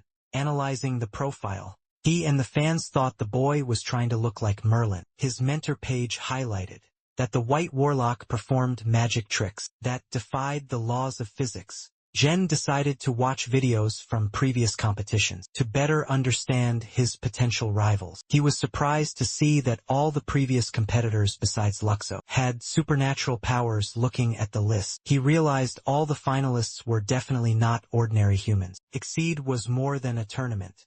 It was a competition, capable of turning participants into global celebrities. Even so, one winner named Don Quixote refused advertisement contracts to pursue his dream of traveling. The next day arrived and the morning slowly lit up the sky. The routine began and the young man was curious about Exceed. Sitting in his chair in front of the computer, he browsed the Exceed platform, searching for useful information for his journey. As he explored the platform, he remembered Haji's words and realized all the finalists were vagrant. Watching a video, he concluded that the tournament was searching for the next winner. Someone like Don Quixote. He picked up his phone and imagined that might be the reason Merlin had chosen him. Among so many others as he thought, the mage sent a message, asking if he wanted to know the conditions of the pack. In the message, Merlin requested that he double his subscriber count and appear in the news with a major act. The boy panics when he sees he needs to reach 100,000 subscribers in just 3 weeks of intense work. Merlin notices his anxiety and comforts him, saying he'll have an incredible story to tell if everything goes well. Thinking about it, the boy considers sharing what happened with the church and the cultists something shocking. Determined, he sets up the camera and starts his live stream, trying to attract attention from both old and new viewers. He quickly begins receiving donations from his subscribers in his local currency, the one which lifts his spirits. He sincerely thanks them and states that he'll donate everything to people who need it more than he does right now. Asked about his friend Jinhee, he explains that she's facing many problems, including being hospitalized. He says that Jinhee's mother suffered a serious accident and is still unconscious, deeply affecting the whole family. While working on the computer, he comments that he took a break from recording, but life keeps moving forward. He shows the live screen and says that even without posting, he has many recorded videos waiting to be edited. He reveals that the videos need some technical adjustments, but he'd like to show them directly to viewers on a live. In the first video, he shows adorable kittens he filmed around the city, charming the audience. Next, he shows footage of his visit to Bangsan Hospital to support his friend during her difficult time. He reassures viewers, saying she's just undergoing some tests and will be fine soon. During the live, he receives another anonymous donation, which excites and motivates him to continue streaming. He decides it's time to show the video of what happened at the church, something he's held on to with hesitation. The recording shows the desperate population running through the streets. Many recognize the news location. As everyone watches and comments, he notices something strange about the situation that he still doesn't fully understand. he receives a new donation from an unknown person, asking for an urgent meeting and saying they have many questions. Quickly he starts getting ready and asks the stranger to send their location for an immediate meeting. Informing his viewers, he says he needs to leave and promises to post the full video later on his official channel. He ends the stream and says he'll return with important updates, asking them to notify him if anything relevant comes up. At the top of a building, a boy watches the stairs patiently, waiting for someone mysterious to show up. Curious, he stays alert for any movement and is startled when a voice asks if he's sick. Frightened, he quickly turns around, confused and surprised by the sudden approach he wasn't expecting. When he looks back, he sees John approaching through a magical portal, which shocks him even more.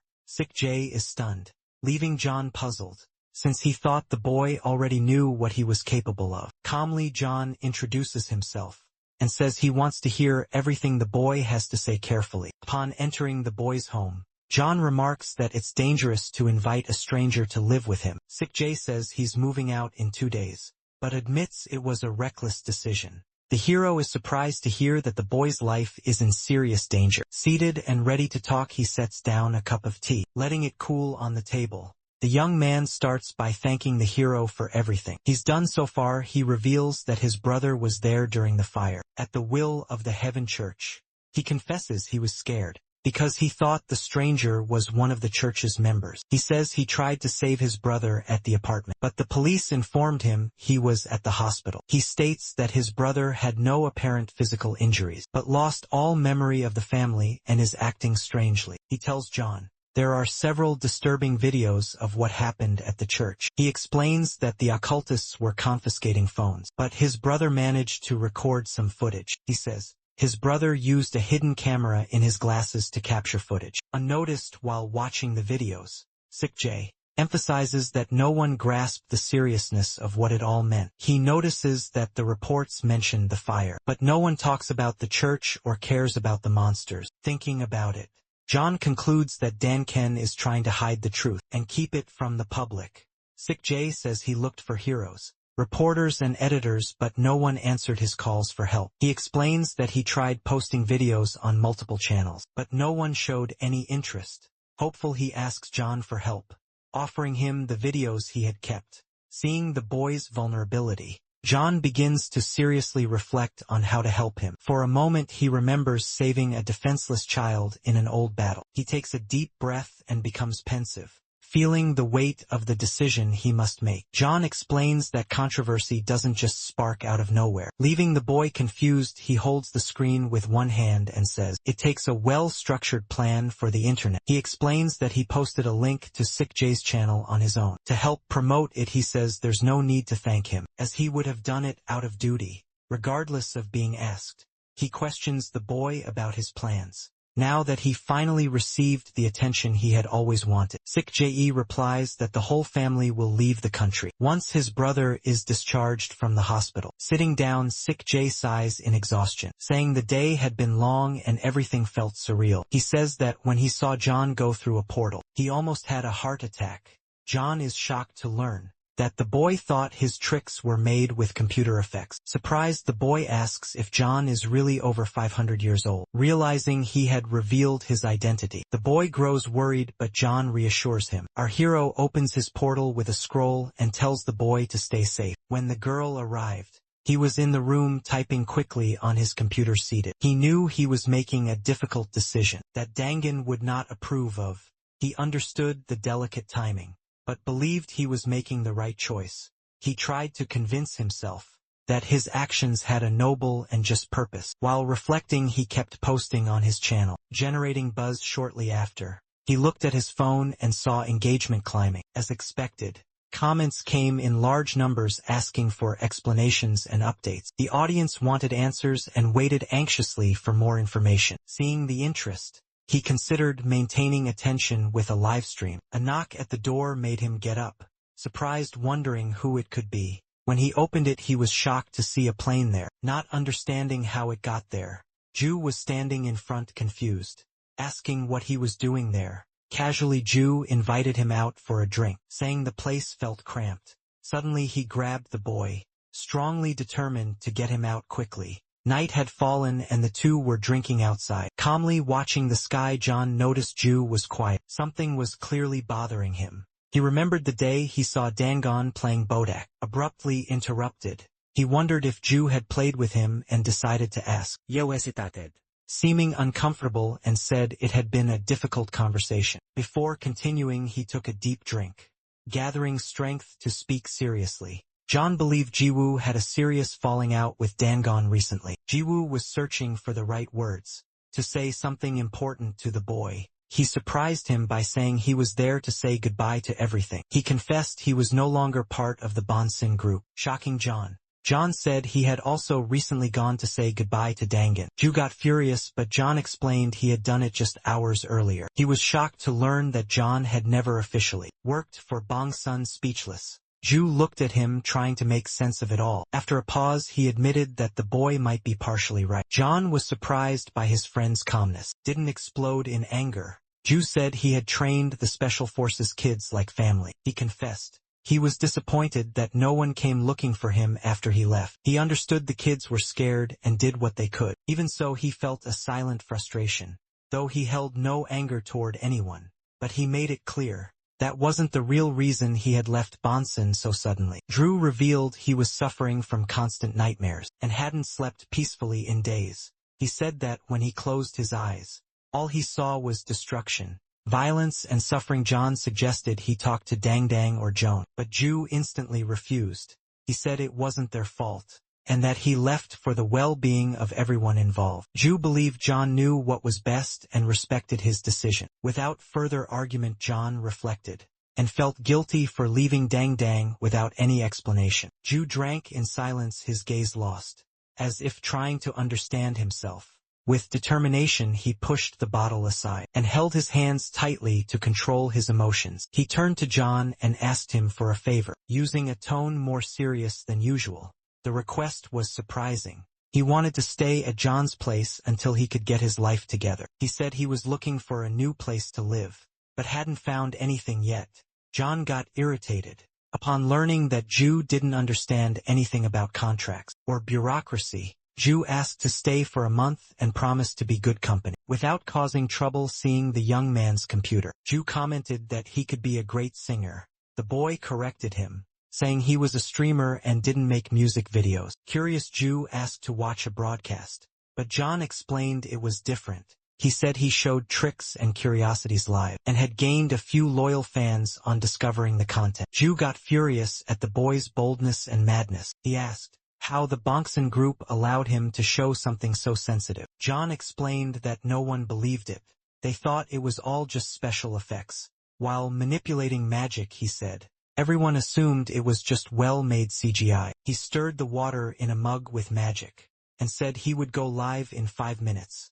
Ju, who asked to appear on camera, interested in the excited novelty. John refused, saying the channel was personal and he preferred to stream alone. He started the live and said he never had guests, always kept the same structure in his room. The protagonist began recording another video for his online channel. In the comments, many were asking about the recently posted video that scared everyone. John suggested that anyone who hadn't seen the previous video should watch them to better understand. He said the footage was connected to the strange events being talked about. Some viewers started questioning the credibility of the content with negative comments. John explained that he was the man appearing in the controversial videos on Sick J's channel. Viewers were shocked to confirm it was really him in the frightening footage. Embarrassed, he admitted that he had been chasing zombies. When everything got out of control, some people thought it was all a joke about a very serious topic. Without hesitation, John opened a folder labeled Will of Heaven Church on his computer. He showed a disturbing video he had found in the occultist church basement. He said he was looking for monsters and found the place by chance. Shocked by what he saw, he revealed that neither the police nor the media were taking the case seriously. The audience started getting interested, commenting as he said Sick J had tried to reach out, showing a flash drive. He said the files could prove everything definitively. Even so, doubts persisted and people kept questioning everything he said. Disheartened, he revealed that he would go to the police station. After the stream ended, thoughtful, he began wondering what the creatures wanted with his body. When Ju was about to speak, John muted the microphone so no one could hear the conversation. He revealed that some corpses already found were dried up, almost like ancient mummies. They concluded it made sense for them to want to act like gods, since their leader was called Skylord. When the audience noticed the mic was off, they began questioning who he was talking to. Then the boy noticed a flood of messages coming in. Almost uncontrollably, he said the police didn't believe him before, but now they'd be forced to listen to everything. The responses were divided between mockery and curiosity. From the viewers, meanwhile, the young man admitted that even though he wanted to show everything, he was afraid of the videos. He concluded that the occultist didn't know what was hidden in the church basement, said everyone in the cult had gone through brainwashing and were completely alienated. Ju pointed out that he heard in the lab that the plan was to create a divine army. He said the followers believed they would become deities. Once the experiment was over, at that moment, a man appeared and said he had no idea what was behind the city. Suddenly Ju realized the live stream had been cut off without warning. Startled, he asked the man why he shut the camera off without permission. Confused, the man tried to explain he didn't want to interfere, and thought no one had heard anything. Soon they received a notification, saying the channel had violated the terms of service. Surprised, they looked at each other and exchanged a silent fist gesture. To everyone's surprise, the boy signaled that despite it all, everything was okay. Meanwhile, the news about the church and the occultist spread quickly through the press. Online, many people were talking about John Wu Chi's channel being removed from the platform. In the midst of the backlash, our hero remained silent, at peace with his friend. They were sleeping peacefully, but the boy received a notification in the middle of the night. Picking up the phone, he wondered who would send a message at such an odd hour. Upon unlocking it, he read a message from John Byung-joon, thanking him for everything he'd done. Byung-joon also revealed he had never told him he was a true Taoist. He ended by saying he had always admired him, even if he never said it directly. Thoughtful, he considered replying, but understood it wasn't the right time or expected it. Suddenly Ju got up and said it was already morning. The other one grumbled. The man said the sun had already risen, and they needed to go for a walk. As they walked, the young man complained that he'd be kicked out of the house. Before the weekend, he protested, saying it was still 5 o'clock and the sun hadn't even come up. The man began stretching on the sidewalk, and John asked about waking up early. He said yes. He always got up early and no one ever bothered to look for him. Annoyed, Ju was sarcastically asked what he was talking about. John explained that not everyone gets up before dawn to go walking. Before he could finish, he got a playful kick from his friend, who laughed at the situation. Meanwhile, a young man was filming a video while walking his dog, saying he always did that at 5 a.m. He said he had lived that way with his dog Tofu for over 4 years. He was interrupted when he noticed something strange happening across the street. Looking closely, he saw Ju throwing punches that looked like attacks against Barrowy. Then Ju defended John and quickly dodged. Preparing a precise kick, boy started yelling, drawing attention and asking everyone to look. In the comments, people recognized John Wu Chi, the famous Taoist from the internet. Reading the comments, the boy was shocked to realize who he had been filming. He noticed that over 1,000 people were watching his live stream. At that moment, in less than a minute, the number jumped to 5,000, leaving him in disbelief. He was stunned to see celebrities doing something unusual so early in the day. Meanwhile, people watched without knowing whether it was training or a real fight. At home, another boy was watching angrily and slammed the table, saying he should go alone. Shortly after, the dog's owner received a notice of a 1-week ban from the channel. On the news, it was reported that the forensic team wasn't sure they would find anything useful in the bodies. Because of the decomposition, it would be hard to extract clear information from the remains. The reporter said that families wanted immediate answers and were pressing the police to act. John said not everyone had lost relatives, but many people were still missing. He questioned what could be done in the face of something completely out of control. John answered that he personally wouldn't do anything else. He helped to share an important video. He said his part was done, and that the government should now act responsibly. He stated that humans needed to take care of the rest, because it was everyone's problem. On the news, they announced that the government was investigating, but had no conclusive evidence. The spokesperson explained that everything depended on the forensic team, and they were awaiting the technical report. Ju, watching the broadcast, commented indignantly that this was exactly why he hated politicians and their empty promises. He added that it made no sense to just sit and watch the situation without acting or trying to solve it themselves. Jem thought it was complete madness, that the man wanted to get involved directly and take full responsibility for the chaos. Seeing his friend's sad expression, he said with a slightly sarcastic tone that with that miserable look, they needed to go for a walk. Noticing that John seemed surprised by the comment, the guy laughed and explained that he was just joking, that next time he'd run away from him. Suddenly they were interrupted by loud knocks at the door, coming from someone outside, calling insistently from the other side. An unknown voice was asking if anyone was inside the house, as if searching for something very important. The man who seemed agitated said he was there with one goal, to personally find Mr. John. Uchi, our hero, apologizes for not having a doorbell and explains he wasn't expecting visitors at that time. The boy introduces himself as Kumiho, a vagrant and also a mystical creature known as the nine-tailed fox, rare and mysterious. When the two didn't recognize the creature from mythology, he explained that he only revealed this form to close and trustworthy friends, who recognizes Ju, which worries the man, who thinks he might be one of the cultists infiltrating the area. He says he came to ask for help in saving agents from Ness, and Jaiwoo apologizes for his initial distrust toward him. Kyu says he didn't have to look far to find out where Jaiwoo lived, since he always followed his videos closely online. He says that NIS asked him to thank the boys, but also that he had some important questions to ask. Then he asked John directly how he met the mage Merlin, and whether they had some deep connection or secret. John replies that he wasn't close to the mage, and that Merlin used tricks capable of driving someone insane in just minutes. Q wants to know if Merlin invited them to be his students, but John explains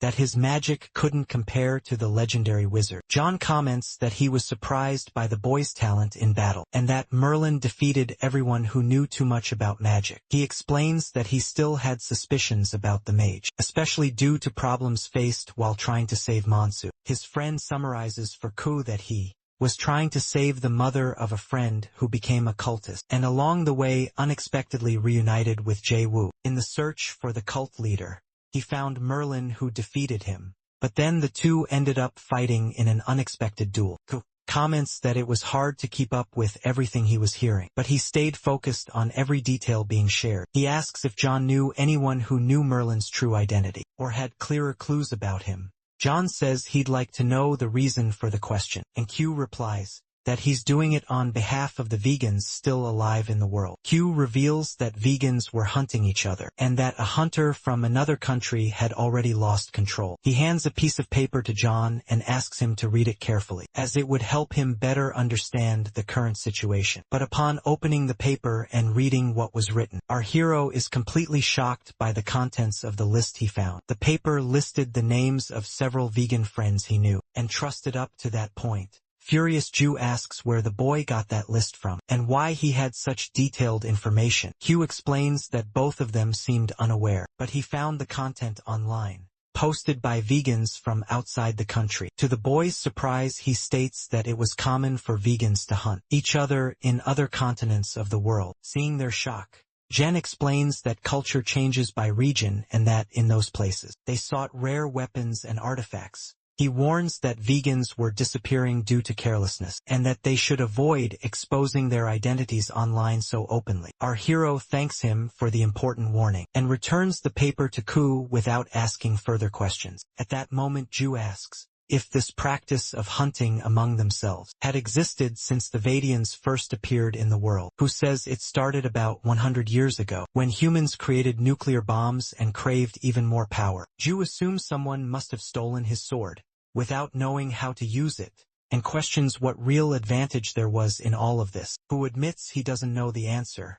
but jokes that Ju didn't seem like the type to do something like that, irritating both of them despite that.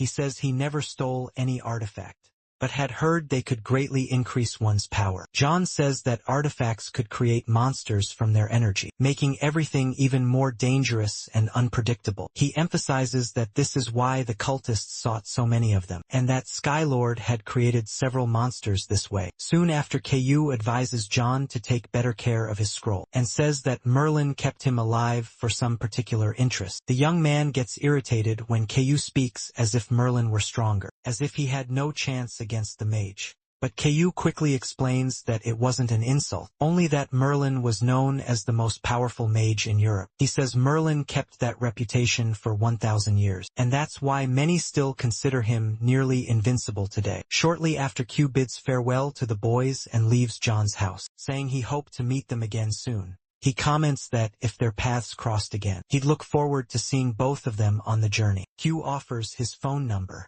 but John initially shows little interest in staying in touch with him. When asked about the Exceed, John is surprised to learn that Ku is friends with the last winner of the championship. He immediately grabs his phone to write down the number, and Ku asks if he's a fan of Don Quixote. Just out of curiosity, John prefers to agree, and then quickly asks when he'd be picking up his friend at Ancient International Airport. The next day, the boys head to the airport to meet Dom as they had planned. There, the young man reveals to Ju that he has a few specific questions he needs to ask Don in person. He admits he lied about being a fan, but believes Ku wanted to introduce them for a really important reason. John says it wasn't easy to ask such questions to Ku, just as Jaiwoo couldn't reveal who Dangun was. As they go up the airport escalator, Jaiwoo swears he'd never do anything that would put the truth at risk. John believes the visit only happened because the fox wanted to see how things were progressing. So far, seeing the news broadcast,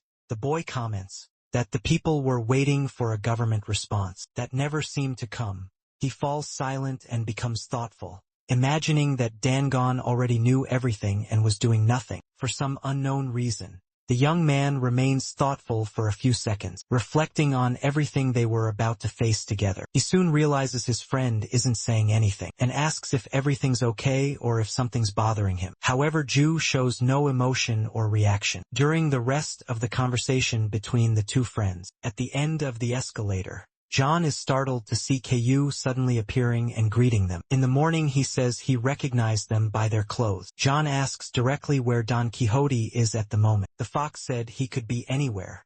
The boy was suddenly startled.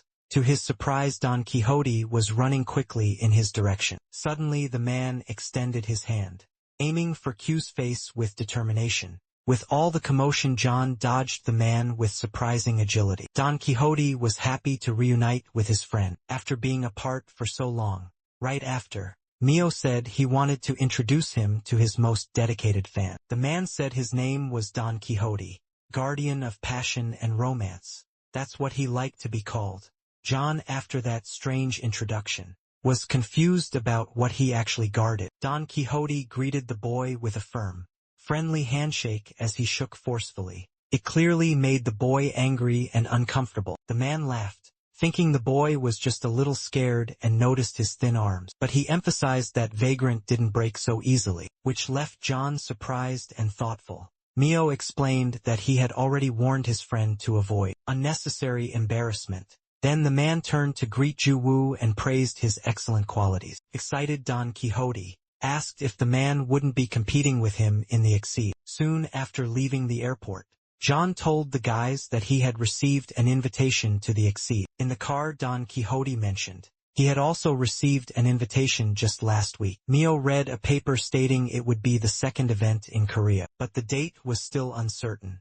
During the conversation, Don Quixote said he was grateful to have received the invitation. In Germany, Mio mentioned that if John ever needed a new identity, the NIS was the only trustworthy organization. After the boy declined, he asked if it wouldn't interest the Red General. He asked that, if necessary, the other NIS agents be informed of their refusal. John scoffed as the boy questioned why he disliked vagrants working with humans, but he quickly remembered that the hero was helping humans temporarily. Even if reluctantly, while they were talking, they were interrupted by a notification on Mio's phone from a friend asking for help. The boy tried to ask John for a favor, but he refused immediately and without hesitation. Neo tried to explain that he needed his friend to get to the hotel. In absolute safety, impatient, John refused once more, showing no interest in helping. However, he noticed something strange in the boy's reaction and grew curious. Mio ignored him and said that Don Quixote, the hero, would accompany the friend to the hotel. Satisfied,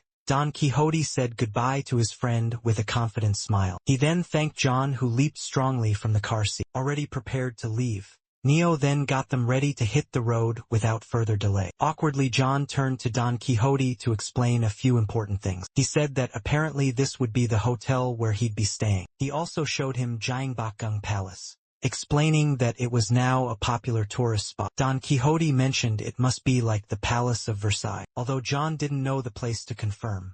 While Don Quixote was thoughtful, he admitted he liked exploring ancient archaeological sites. John warned that messing with cultural treasures from another country could cause problems, but the man assured him that a true explorer would never destroy anything valuable. He concluded that a tourist spot wouldn't have any real hidden mysteries. He then shocked and angered his friends by admitting he preferred exploring a distant mountain. Don Quixote grew uneasy upon hearing that this was where the president currently lived. The man expressed his satisfaction with the city because he wanted a hotel with lots of nearby places to explore. John had heard there was hope that the city would be perfect for the competition. Don Quixote said that Seoul reminded him of New York, where the last Exceed took place. He explained that the team had used Central Park to create a hunting game with thousands of animals. He also said the government had allowed the event as long as all the animals were robots. Noticing the boy's curiosity, he showed a recording of the event on his phone. In disbelief, the two watched closely on Don Quixote's phone screen. John asked what the difference was between that hunt and a regular one, since it looked dangerous. Hearing the question, Don Quixote laughed and said, "Not to worry too much." Our hero quickly complained about the strength he used in his friendly back slaps. John Quiggle emphasized that those robots were dangerous, but Exceed would never cause legal problems. He kindly asked if John wanted to know more about Exceed and its rules. They offered to give a preview of what an official competition would be. Like they were interrupted by the arrival of a car, rushing in their direction. A young woman named Gretel introduced herself, saying she worked for the technical team of Exceed. She was happy to see Don Quixote again after a year apart. He said there was a simple request: to show their friends a small version of the competition. This threw the boys into despair when he revealed that the chosen location was Jiangbakgung Palace. Gretel said that Exceed would provide compensation for all damages caused at the site, but she asked them to be careful with nearby properties and respect the boundaries. When John asked her about government permission, she said she was negotiating with the responsible team. When a boy mentioned she wasn't carrying a phone, she admitted she was using her powers. He was surprised and admitted he hadn't thought of that before. Impressed by her ability, they watched the young woman communicate with someone about the negotiation and waited attentively. However, she grew thoughtful and speechless in the face of an unexpected situation. She apologized to the boys and informed them that there had been a small change of plans. She said their consent had to be filmed so they could test the new equipment. Shocked, John asked if they were planning to shoot a commercial. She confirmed that they could receive extra benefits by participating in the competition, and that it was worth it. She explained that it wasn't direct money, but he'd already have a fan base before the event even started. She was surprised by the boy's correction, as she had been told he wasn't that interested in money. He explained that he didn't like easy money, but wanted to be recognized and fairly paid for his work. Unsatisfied, he asked what the real reason was for wanting them to appear. In the event trailer, she offered about 10 million, one to the boy and 1 million to his friend. Attempting proposal, she explained that the difference in value existed because he was a celebrity and his friend wasn't. Yet John was pleased with the offer and said he didn't care about fame, even knowing there were people who hated him. As he thanked her, she mentioned there was one more condition for them to proceed with the agreement. On hearing that, he was surprised by the seriousness of the requirements and the consequences of the commitment. She then said her team had just arrived to help with the event preparations. Boy was confused to see people arriving, dressed in special outfits and carrying briefcases. Meanwhile, due to the event, the location was temporarily closed for adjustments and rehearsals. The girl, upon seeing the boy, complimented him by saying he was performing much better than before. Horrified by his clothes, He asked how they expected him to do anything dressed like that. During the conversation, he expressed disbelief at being forced to wear those strange clothes. John said the boy was improving, but was furious upon realizing his friend's outfit was better. Gretel asked for the boy's understanding, saying that Don Quixote could wear his usual clothes. She then explained that before they began, she wanted to inform them about the event rules. Even though the place was closed, they should stop if they encountered any tourists along the way. In addition, they should try to minimize any damage to the facilities and the surrounding area. Meanwhile, Gretel was questioned by Ju about the robots that were nearby. She said those robots were for military purposes, but had not yet been commercialized. She explained that the robots were designed to locate and rescue survivors in emergencies. The boy asked how exactly those robots worked in the field. She said they were flying devices, small and agile to move around easily. The small robot floated from John's hand, surprising everyone as it flew smoothly. Ju reached out to try touching the robot, curious about how it worked. However, the robot began to fly away, avoiding contact with people. She explained that it was programmed to maintain distance and fly away from humans from afar. The robots looked like small glowing flames dancing in the air. Brittle explained that the commercial would be about 3 heroes facing dark flames. These flames descended upon an ancient place, causing destruction and chaos in that region. The boy then grew worried that people might see them in action, and the woman explained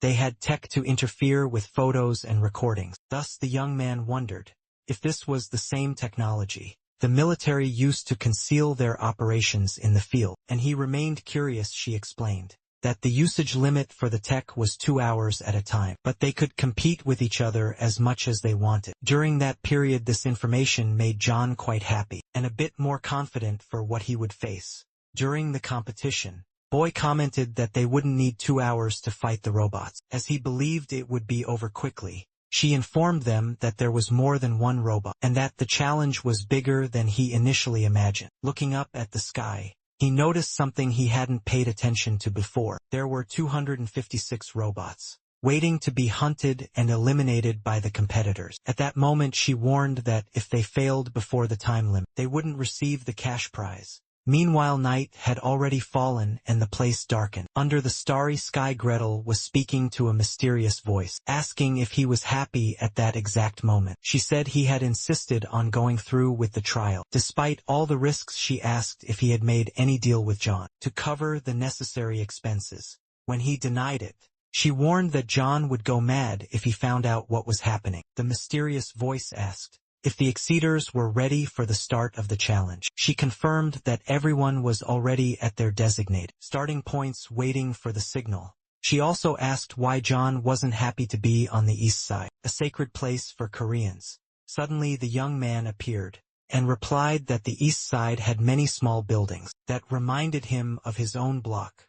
Furious at his sudden appearance, she wondered if he had been listening to the entire conversation. She tried to play it off, saying some people wear headphones so they don't hear anything. He replied that he wasn't wearing any headphones and that there were no secrets for him. Greta informed him that he should be at his starting location so the competition could begin, but he said he was bored because no one was watching him at that moment. She showed no reaction when he said his channel had been banned. Without explanation, she said there was no way to interfere with the platform, but he thought it would be easy for her. Riddle explained that as a guest of Exceed, she had no leverage to negotiate with his channel's platform. New to when he heard that the focus there was on Don Quixote, he asked if he wasn't supposed to be the important figure. Immediately the woman changed the subject and asked if she could borrow his account. Surprised him in the comments. People were happy to see him live again. He said he knew many had questions, but that he would answer everything calmly. Sooner or later, they began speculating about why he had stopped his live stream, so suddenly said that before anything, he wanted to say that everything they would see there was an absolute secret. He informed them that he had only invited his closest fans, and that no one could tell anyone about what was happening. Curious, they began to wonder why he trusted those fans so much. The young man explained that they were the ones who defended him when everyone in the country spoke badly of him, but the comments about him weren't exactly as he described them, so he apologized for disappearing. without giving any explanation to anyone. Noticing the change in the boy's behavior, people said he seemed different and that they missed the old John. Reading the comments, he tried to explain that he just wanted to apologize sincerely, but that, in any case, everything people saw there should remain very secret. He then spotted a robot flying close to his body during a live stream. While standing alone, he read the comments, questioning the reason behind all the secrecy. He looked at his phone and replied that he was actually recording a commercial, looking at all the robots arriving around him. He said people would understand everything once they watched. He showed the small robots flying around and people thought it was CGI. Again playing with his phone in hand, he said the show was finally about to begin. The young man then made a strong leap into the sky. Ready for the challenge, he encountered the first robot and said it would be easy to capture it without much effort. However, when he reached out to grab it, the robot quickly escaped from his hand. His fans watched and commented as all the robots swiftly dodged him. He was stunned by the robot's speed and began wondering what was going on. Suddenly, he fell hard to the ground and felt the immediate pain from the impact. He looked up and saw all those small robots flying at high speed around him. Furious, he got up to continue. While people were still watching the live stream, comments started to mock him because he hadn't caught a single robot yet. John stood up from the fall and adjusted his arm, thinking that if he had broken something, it would be very expensive. Seeing people doubting his ability, he asked which side they were actually cheering for. Suddenly Don Quixote appeared and said that if his body were lighter, he could move much faster. The sudden appearance of Don Quixote greatly surprised the boy. With a quick strike, the man hit one of the small robots with a long spear. When John saw the damaged robot, he commented that they must be very expensive machines. Don Quixote says no one cared about the cost, because rich people had money to spend. He reminds the boy that if he doesn't move better, he won't earn his money. He says that Jiwoo had already captured 3 robots, and that time was passing quickly. Furious, John says he doesn't care about the warnings, and wants to act his own way. He admits to his friend Jiwoo that he thought about capturing them without breaking a single robot. Looking at the man, he asks what he had stored in his clothes. Ju replies that they are the robots he had captured so far. John is satisfied, believing his friend is a true monster. On the battlefield, Ju explains that he was storing the robots because he needed to hold them until they calmed down, and he reminds the boy that he'd leave empty-handed if he didn't do the job right. As his friend walks away, fans recognize him from the intense fight they had earlier, reading the messages calling him weak and saying he needed to improve. He scoffs and says he knows how to take care of himself. Faced with so many robots, he starts losing interest in avoiding damage and accepts that some things will be destroyed. He then takes a deep breath and makes a firm and quick decision. He focuses, prepares, and decides to use his Taoist techniques to capture them. With water jets, meanwhile, staff members at the site watch closely as the youths use their powers, wondering what the public would think. They noticed the boy destroying the equipment swiftly, but fortunately no serious damage had occurred so far. On the monitoring screen, they watched robots being struck by floating ice spikes in the air. A staff member asks Gretel if they should raise the difficulty. Since the boy didn't seem to be having trouble with the enemies, she firmly replies no, because Dom Quixote was the star, and no one else could steal his spotlight. Despite being strong and skilled, John Machi was just one more among the other participants of the event. However, upon witnessing the boy's mastery of his abilities, everyone becomes genuinely impressed. Suddenly dozens of robots collapse to the ground at once, defeated with precision. In the comments, people begin to wonder if the palace would still be standing. After all that, John replies confidently saying, obviously yes, since he always takes great care with his surroundings. He crouches down, picks up one of the damaged robots in his hands, and examines its structure in detail. The young man then decides to open a portal and store it, to study it calmly later.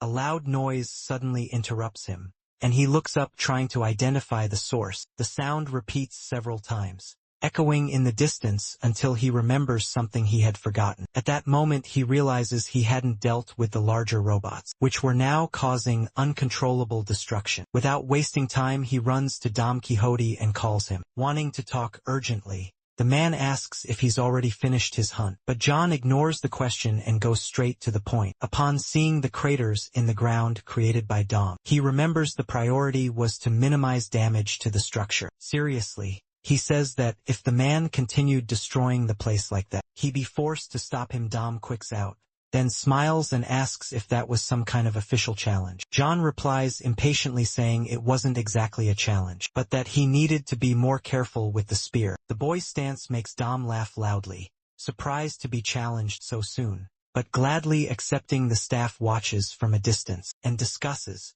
whether they should keep filming this unexpected confrontation. They conclude that Don Quixote knew how to perform in front of the cameras, but the boy was too strong and it could be risky. Meanwhile, Gretel listens to the speculation impatiently and without much interest in interfering. The technicians talk among themselves, thinking the boy might not be as strong as he seemed. On the battlefield, Don Quixote extends his hand and invites John to begin the duel. He calmly says he'll let him make the first move of the fight. John, enraged by the provocation, begins thinking about how to use his Taoist abilities. Suddenly a rift opens in the ground beneath Dom, and a jet of water hits his face without warning. Dom is surprised by the attack, while John watches from a distance with a sharp gaze. He complains, saying he's always mistaken for a magician, but he's much more than that.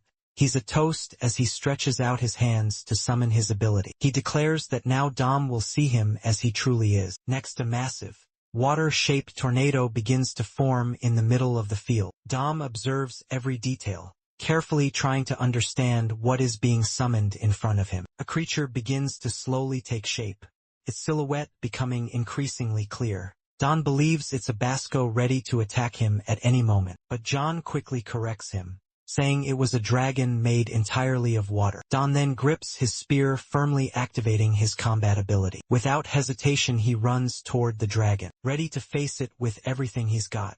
With lightning swirling around his spear, he delivers a powerful strike and slices the creature in half with a surge of electricity. John watches the overwhelming attack in fury, unable to believe the strength his opponent displayed. Suddenly, small explosions burst around his body, releasing energy in the control room. The team panics as they lose the feed from all screens simultaneously. Gretel grows concerned as she realizes all 20 security cameras have gone dark. On the battlefield, several small robots were down and severely damaged. John stares at Dom and, noticing he manipulates lightning, jokes that he didn't know he was fighting Pikachu. He states that none of the previous research mentioned that kind of electric ability. Don suggests they stop the fight, saying it all started from a simple, unresolved misunderstanding. He warns that he's not holding back and will use whatever it takes to win. John looks around for a moment, quickly reflecting on his next move. He then clenches his teeth,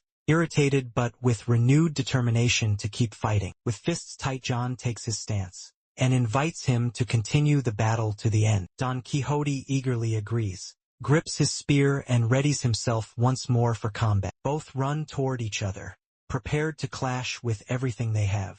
John was manipulating water in his hand, transforming it into a sharp ice stake. He holds the stake tightly, prepared to use it as a decisive weapon against his opponent. However, when he tries to strike, it is destroyed by a precise blow from Dom's spear. Furious, John tries to use the remaining ice fragments, still clinging to his hand, but once again he's hit by Dom, who now lands a direct blow to his stomach. Both were determined to give their all, and would not back down in the face of any pain. Dong closely watched the young man's movements and how he manipulated the water around him. When he decides to counterattack, the man raises his spear and defends with full strength. He grips the weapon's shaft with both hands. Steady as a rock, he charges forward at high speed toward the boy, ready to strike again with precision. And suddenly John is launched far back, after being hit by a powerful blow to the stomach. The ice stake he had gripped so firmly shatters. From the unexpected impact, the hero clenches his fist tightly as he activates his Taoist magic. With focus and resolve, using his ability, he freezes Don Quixote's hand at the exact moment it grips the spear. Immediately after, the hero makes a huge leap, launching himself into the air and preparing for another offensive. As soon as he lands, he kneels firmly and places both hands on the ground to create several clones of himself. All the clones he generates rush forward, running together toward the opponent with fury. The man, still with part of his body frozen, reacts by activating his powerful electric ability. Surrounded by all the clones, a massive light begins to grow directly in front of his body. The lightning that follows is so powerful that all the clones simply melt and turn back into water. John watches everything in disbelief, not expecting such a destructive and intense response from his opponent. To defend against such power, he raises a massive wall of ice in front of himself, trying to shield his body. In the control center, one of the cameras comes back online, allowing the staff to watch. The boy again has Retail observed attentively. A voice over the radio said he wished he could be there with her. At that moment she replied that it was better if he stayed away, since he always ended up causing unnecessary problems. At that moment a staff member reported that they had received a call, ordering the woman to stop the action. She immediately refused, firmly stating that no buildings had been damaged during the battle. But then she froze upon hearing that, unfortunately, not all nearby buildings had been inspected yet. Meanwhile, John was completely exhausted, hearing Don comment that he had nearly hit him earlier. Looking closely at the battlefield, John admits that Don Quixote was far more skilled than he had expected. He even says he would believe it if Don revealed he had an extra life, given his absurd endurance and strength. Don bursts into laughter, amused by the comment, and says he likes honest people like John. On the other hand, John shows clear disgust and replies that people like Don made him feel a bit sick. Even so, Don listens to John talk about his good relationship with Mio and appears impressed. Don confesses that he worked hard to prepare his son, which leaves John even more confused and intrigued. Meanwhile, Don Quixote grips his spear with both hands and positions himself with absolute focus. Suddenly he leaps at incredible speed, straight toward John without a moment's hesitation. John, caught by surprise, is paralyzed at the sight of Dom charging at him at such absurd speed. With wide eyes, he watches in desperation as the enemy approaches faster and faster. The man, unaware, doesn't realize someone is already sneaking up behind him. With clear intentions, Ju positions himself quietly behind Dom, ready to deliver a precise and decisive blow. And then suddenly Don Quixote takes a heavy hit to the head, finally being defeated right there. John hadn't expected it, and is shocked to see his friend appear so suddenly at the scene. They both look at the enemy's body lying on the ground, and try to comprehend what just happened. Ju tells John not to look at him like that, and says someone had to stop him in time. He explains that Dom will be fine when he wakes up, since his body was strong and packed with muscle. He also clarifies that he didn't use the blade of the sword, only the hilt, to avoid causing serious harm. John looks at the fallen man and concludes that he probably wouldn't wake up anytime soon. After that hit, he then asks his friend to look around and see the destruction that had been left behind. The ground and many nearby objects were completely shattered and unrecognizable. The stairways of buildings and sidewalks were destroyed, scattered in pieces everywhere. Gretel soon appears. While the two are still arguing over how they could fix the destroyed location, her sudden presence catches them both off guard, as they hadn't even noticed her approaching. She walks furiously and with firm steps toward the boys, not hiding the irritation on her face. John quickly suggests they run, but his friend says they couldn't keep running forever. After everything, the sky darkens even more, like late afternoon, and the moon shines brightly above. Meanwhile, Dangun observes everything from afar, maintaining a calm and enigmatic posture on the rooftop, with a glass bottle in hand. He drinks calmly as if nothing important was happening. Between sips, his thoughts drift and his distant gaze reveals his concern. But suddenly he's surprised by something he hadn't noticed before, which puts him on alert. Turning around, he says he doesn't like receiving unexpected visits at night, especially there now. Someone silently keeps him company on the rooftop, hidden under a cloak that covered their face. The man questions who that mysterious person was, and what they were doing there at that hour. Getting no reply, he concludes that they didn't intend to reveal themselves so easily just yet, but he points out that the secret wouldn't last forever, as sooner or later their identity would be known. Dangon watches closely and notices that the stranger was very calm, completely silent. He commenced that he had lived long enough in the world to recognize dangerous visitors, even from afar. When he asks what that person was doing there, they grit their teeth in fury, Visibly upset, they ask if he was the leader of that region, because they wanted to confirm it with their own eyes. Dangon, confused, says he doesn't understand the question, as he didn't consider himself a leader at all. He states that he hated being called a leader, even though he demanded a lot from those around him. He says he never saw himself as superior, but he knew many saw him as the group's leader because of his posture. The mysterious person coldly says he spoke in riddles and still got paid well for it. Danken then asks if they were a foreigner, and says they must have come from somewhere very far away. The hooded person nods without saying a word, only confirming in silence. He states that he didn't understand why foreigners were interested in such a forgotten country. Curious, he asks directly what that person wanted, expecting a plausible explanation.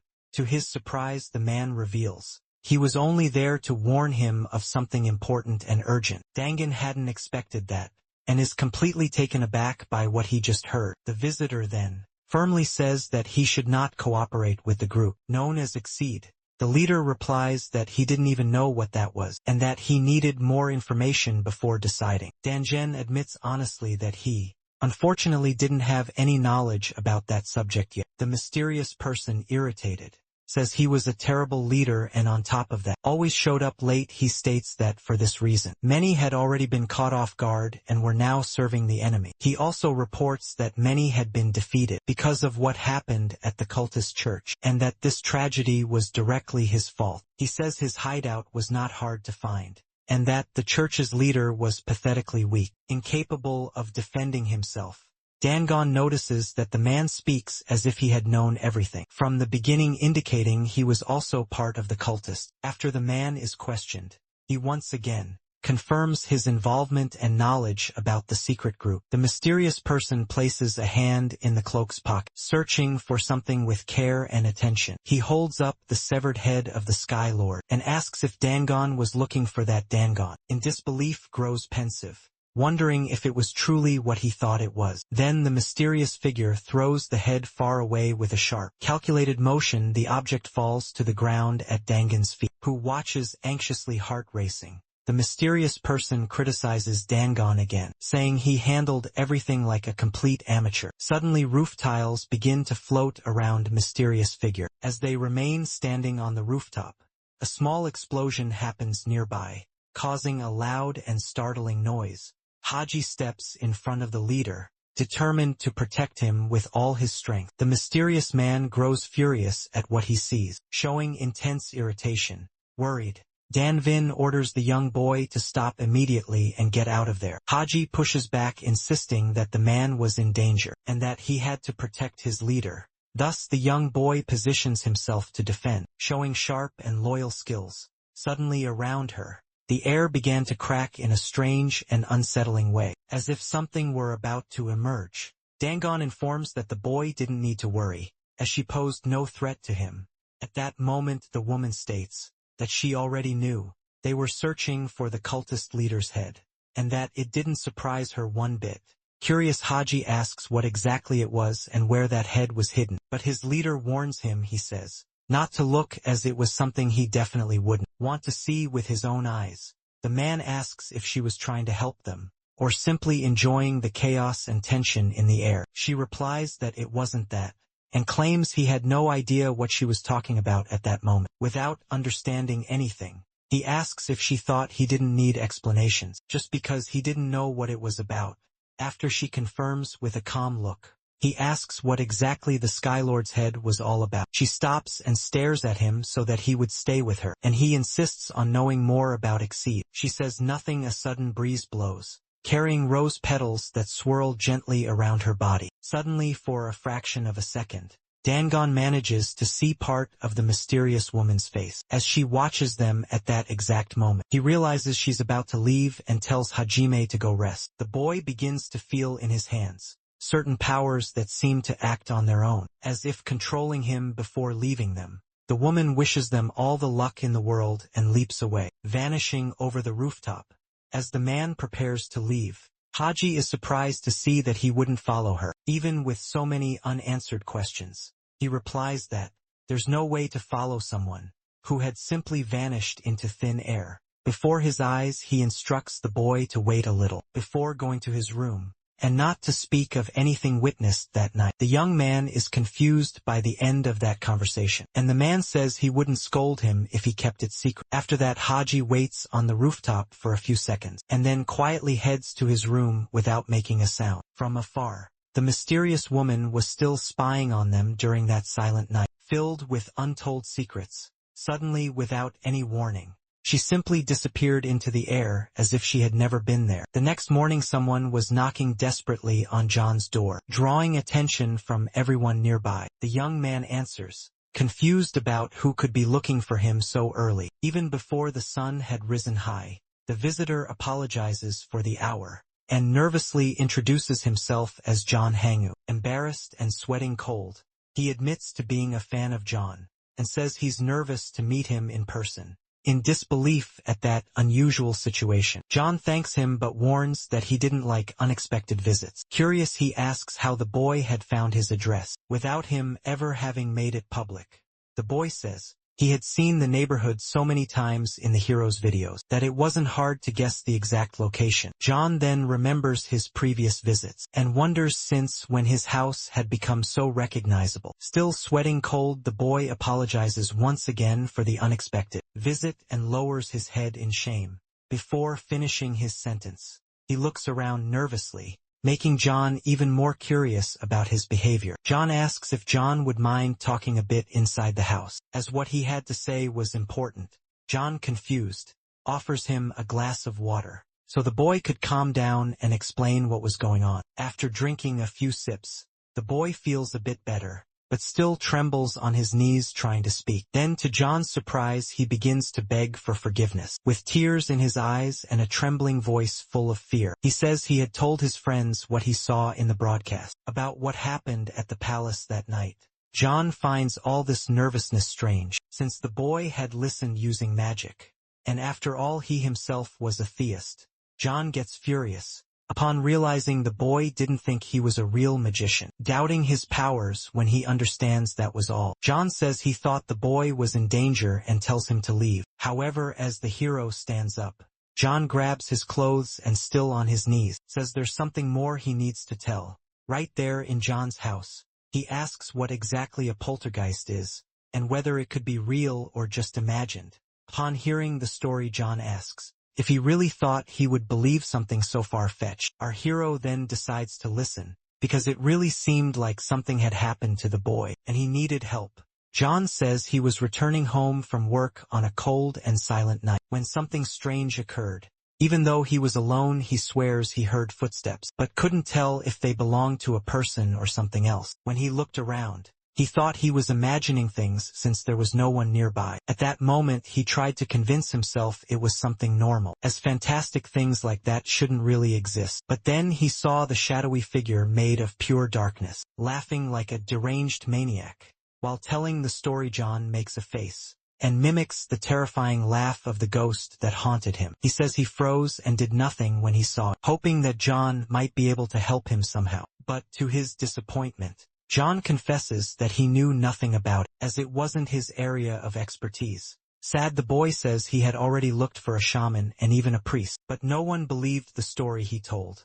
Not knowing what else to do, he kneels crying, feeling completely lost in the middle of all that. John watches him closely, takes a deep breath, and at that moment has a sudden idea that might help the boy. He grabs his phone and concludes that he hated the idea of having to call that one friend he always avoided. And so Kumio answers the call he was receiving at that moment, surprised to hear John's voice. Once again, our video ends here. If you enjoyed it, please like and subscribe to the channel. Until next time, bye bye.